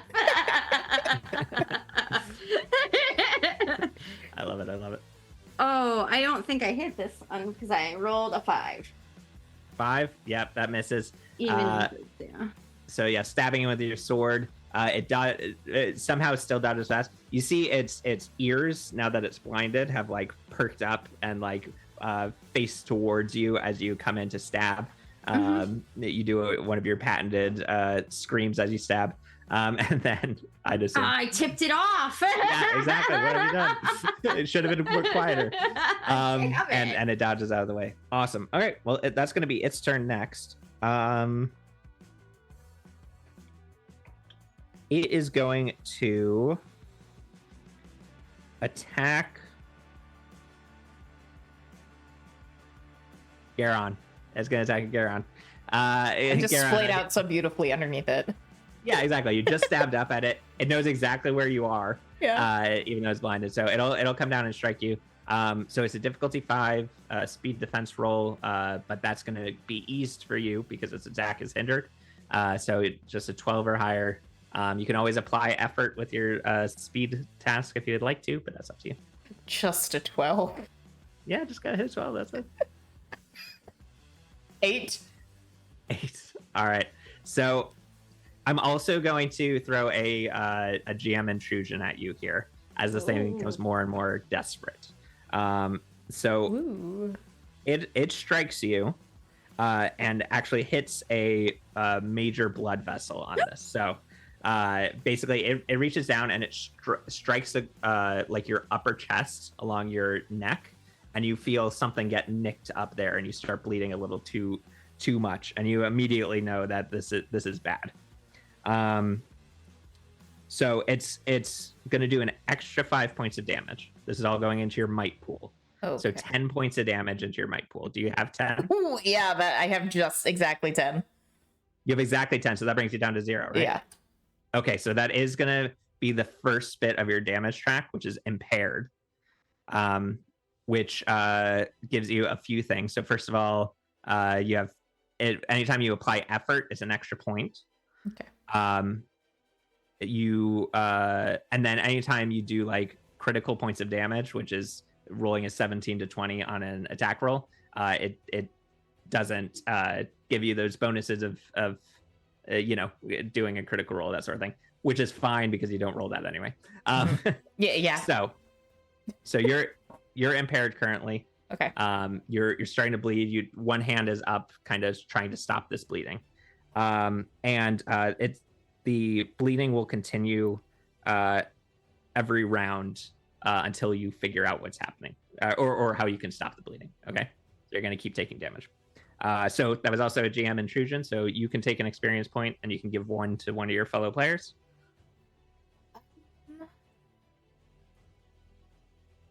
I think Ava, since pretty much She literally just saved you from falling out the back too. Yeah. Also just like pretty much single-handedly handling this thing. Sounds good. All right, Ava, you can grab an experience point off of that. And Garon is looking pretty hurt. Again. Yes. All right, so that's the creature's turn. We're going to jump over to Ruby. Okay. What would you Instead like of trying to dislodge this creature, Ruby is going to pull that little derringer off of her ankle and shoot backwards because Love this thing just attacked her, one of her people, and it is really annoying her. Perfect. You're holding the reins in one hand. You grab your pistol and reach behind you, straight armed, aim, and go ahead and fire. I believe you have to hit a 12 or higher on this because it's a light weapon. Am I right? Yeah, it's light, so it's eased. Yeah. All right, so 12 or higher. That is a 13. You guys in your 13s. Lucky number 13. Yeah. All right, and how much does your Derringer do? 2. 2 points? All right. It is still alive, but barely. You see, Garon, you're on the ground, starting to be covered by your own blood, as well as this black dripping ooze coming off of it and landing on top of you. It roars directly into your face, standing over you. That's your turn, Ruby. We're back up to Garon and Ava. Whoever would like to go first. Oh boy. I'll let Garan go first. Give him a chance to finish it off. Yeah. It is quite hurt. It even like reaches down and like grabs you and like is pulling you up towards it to bite you. You see these huge fangs. And not fangs necessarily like vampire, but like sharp teeth. Yeah. Yeah, I imagine like a saber-tooth tiger fangs, you know? Yes, yeah. Like larger than a cat's would normally be. Yeah. Are these huge sharp teeth in its jaguar-like face.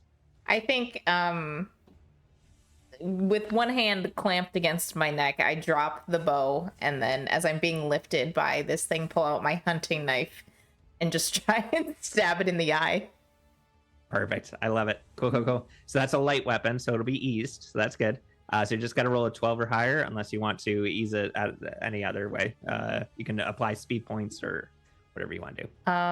Yeah, I will apply speed points. So okay, that you would are be impaired, 4, so it'll be 4. Right? Okay. You got it. So now 9. So yes, 9 or higher. 9 or Okay. higher. Yep. 13. You guys had your weighted dice on the number 13.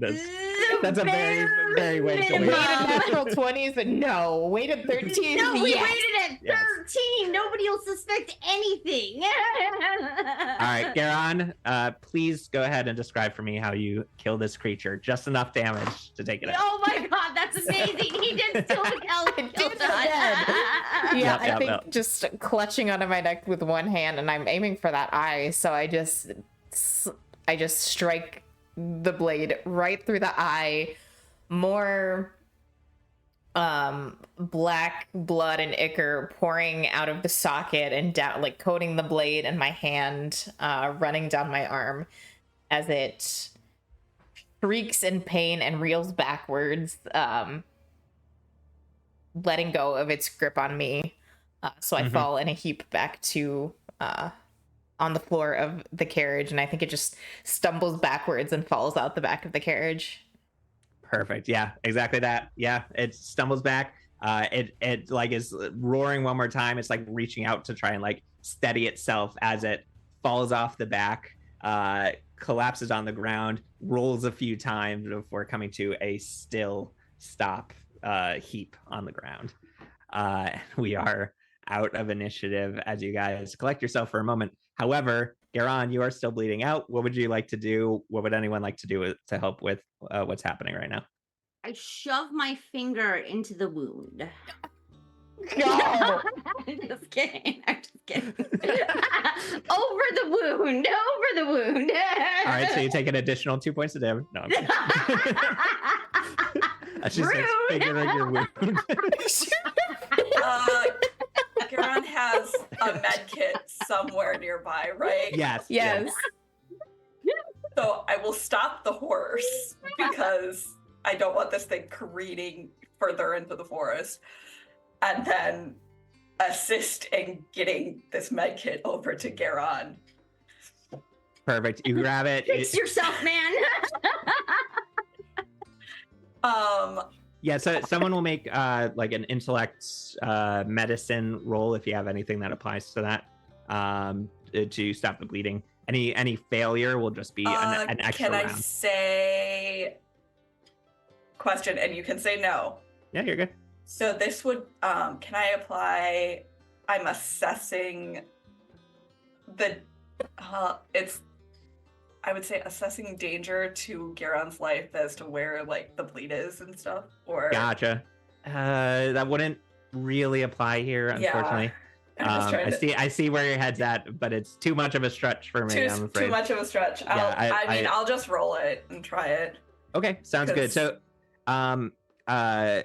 this is like the difficulty of the creature still. So it's a difficulty 5. You're trying to hit a 15 or higher. It's intellect if you want to apply any points. Oh, I will definitely apply points to bring it down to 12. Sounds good. That is a nat 20 though.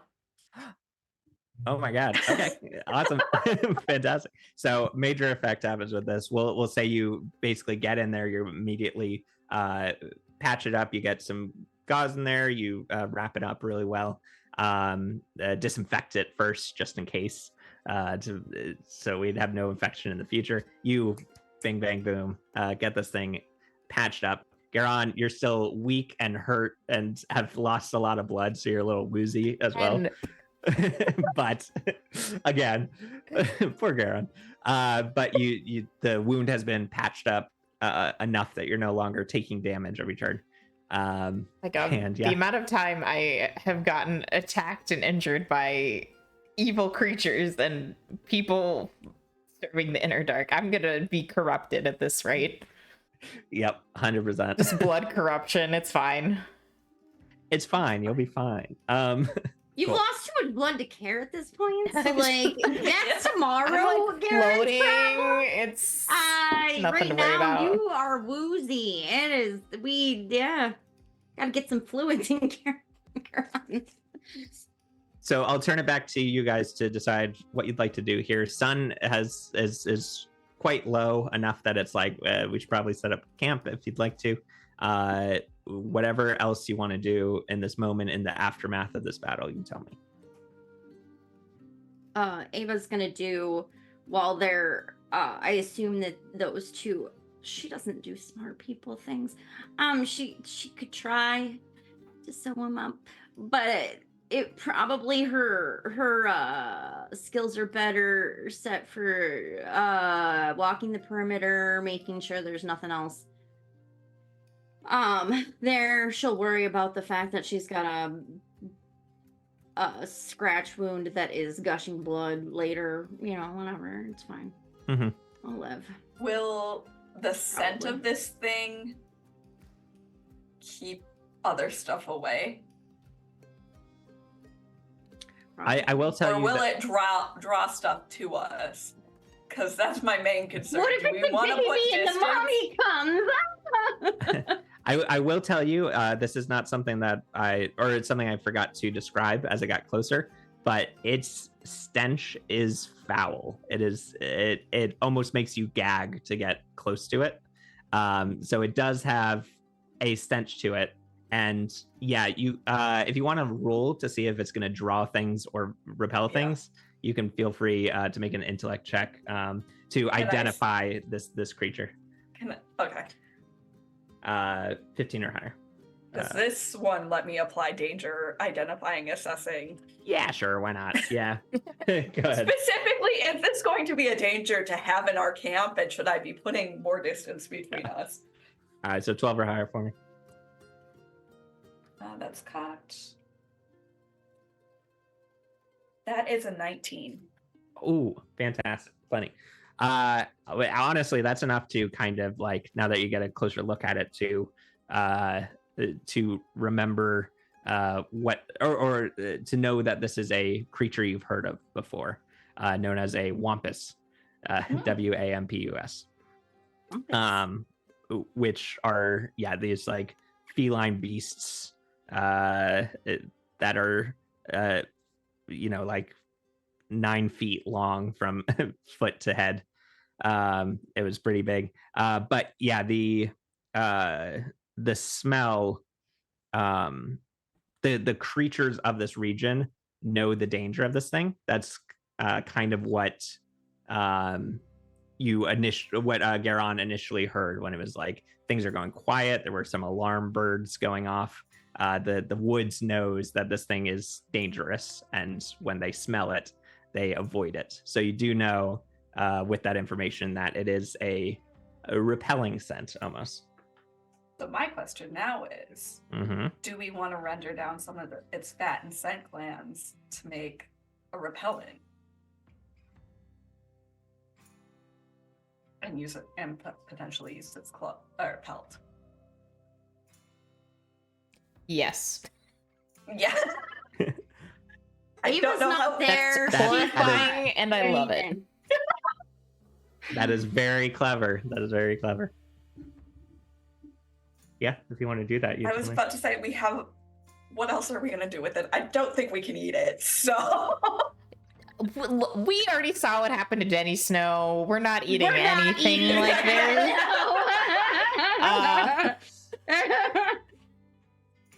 Look, Darren dropped that right at the start of the campaign. We should not ignore it.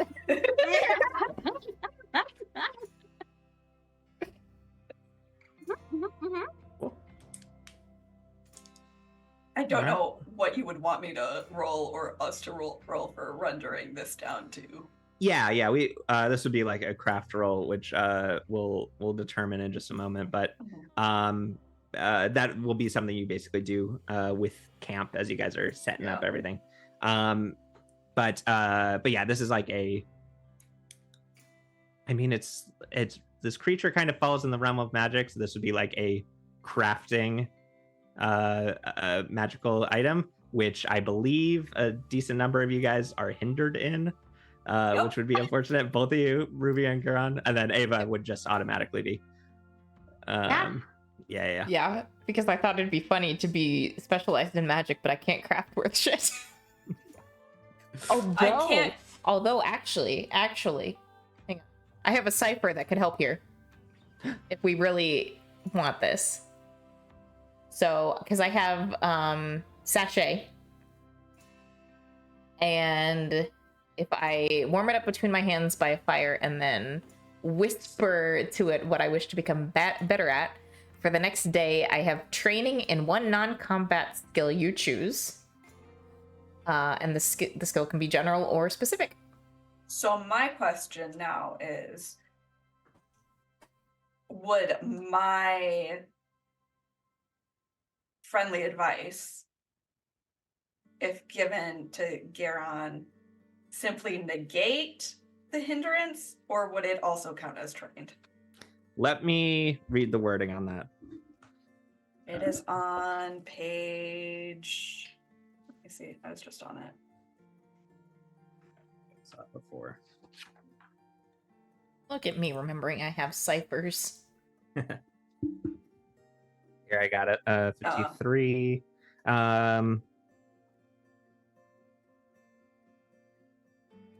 They're trained in that action.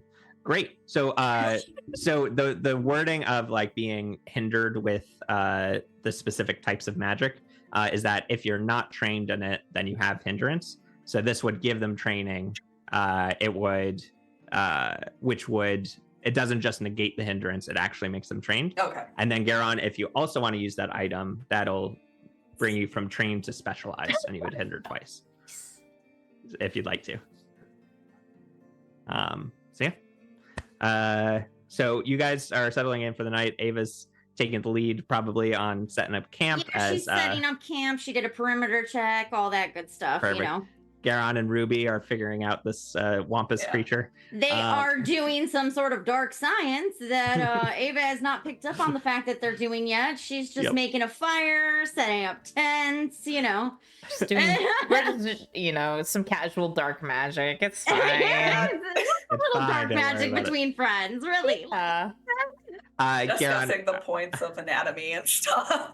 Yeah, figuring out exactly what the most effective part of this thing will be to and Ava's not hearing any of it, but if she did, she'd be like, you know what, just I'm not even gonna ask. We're just gonna pretend I didn't hear any of this. Yeah. So Garan, do you want to use your cipher as well for this? Yes. Awesome, cool. So creature's difficulty is 5, brings it down to a 3, so that'd be 9 or higher. This is I would consider this intellect, so if you want to apply a level of intellect effort, you can feel free. You are still impaired though, unless you want to patch yourself up before doing this. Or you can just roll ahead with trying to hit a 9 or higher. Because I have 2 edge and intellect, so that would just be 2 points instead of 1 to spend effort, right? Oh yeah, because you have 2 edge. Yeah, yeah, exactly. So it should be fine. Also, why not? Ruby is helping you with this, so that would ease it as well with like a help action essentially. So we could bring it down to a 1. Yeah, difficulty 1. By pooling all your resources together, we've gotten to 3 or higher is your target. All right. That's all you got to do. That's all you got to do. God, I'm Just scared. don't roll a 1 or a 2. Don't Don't roll a say 2. 12. 12. Perfectly middle. All right. Yes. Awesome. Great. So you guys take the time. You take a good amount of like this black ooze that has been oozing out of it. You distill it. You do the proper things to it to basically make it as pungent as possible, the scent, and get it into just like a little glass vial with a stopper on it. And we can just make this a straight up, yeah, I won't make you use it as a cipher. You can just have it as an item that you got in your pack. But essentially the use of it, which I will figure out the specifics later because this is cool and I'm making it up on the fly, but essentially it would be used for keeping creatures at bay that wouldn't want to deal with a wampus. That sort of thing could be used for protecting a camp. I'm gonna call it Wamp Away. Perfect. Wamp shade. So it'll be excellent to hang on to for the next time you're in like a dangerous area or something along those lines, and you're like, we just want to be safe for overnight or something. We just want a quiet Sunday ride through the woods. Exactly. You can use that to essentially negate all enemy detection, or they'll detect you, but they'll think that you're more dangerous than you are. Awesome. All right. So you set that up. You guys have a moment here around the fire. You're cooking up some squirrel or something that I'm sure Garon has found. Squirrel jerky. Exactly. What would you guys? Anything else you guys would like to do this night as you're sitting around the fire together? I don't think so. No, yeah, nothing in particular. All right, sounds Not good. that I'm aware of. Perfect. So we had a whiff of death. Yep. A womp Second near-death experience day in a row for me. Yep. Fine. Yep. You're having a rough week, buddy. I am going to be the first to die. Clearly. Yep. Can't hit anything. Can die easily. So we keep you around. Can't hit anything. It dies easily because I can't hit my defense rolls. It's fine. All right, so you guys get to spend the night here. You guys can go ahead and make your recovery rolls. I don't believe we used any recovery rolls for like actions or anything, so that's like 4 dice each. You should be able to get up to what you need to. You're gonna need it. Oh yeah.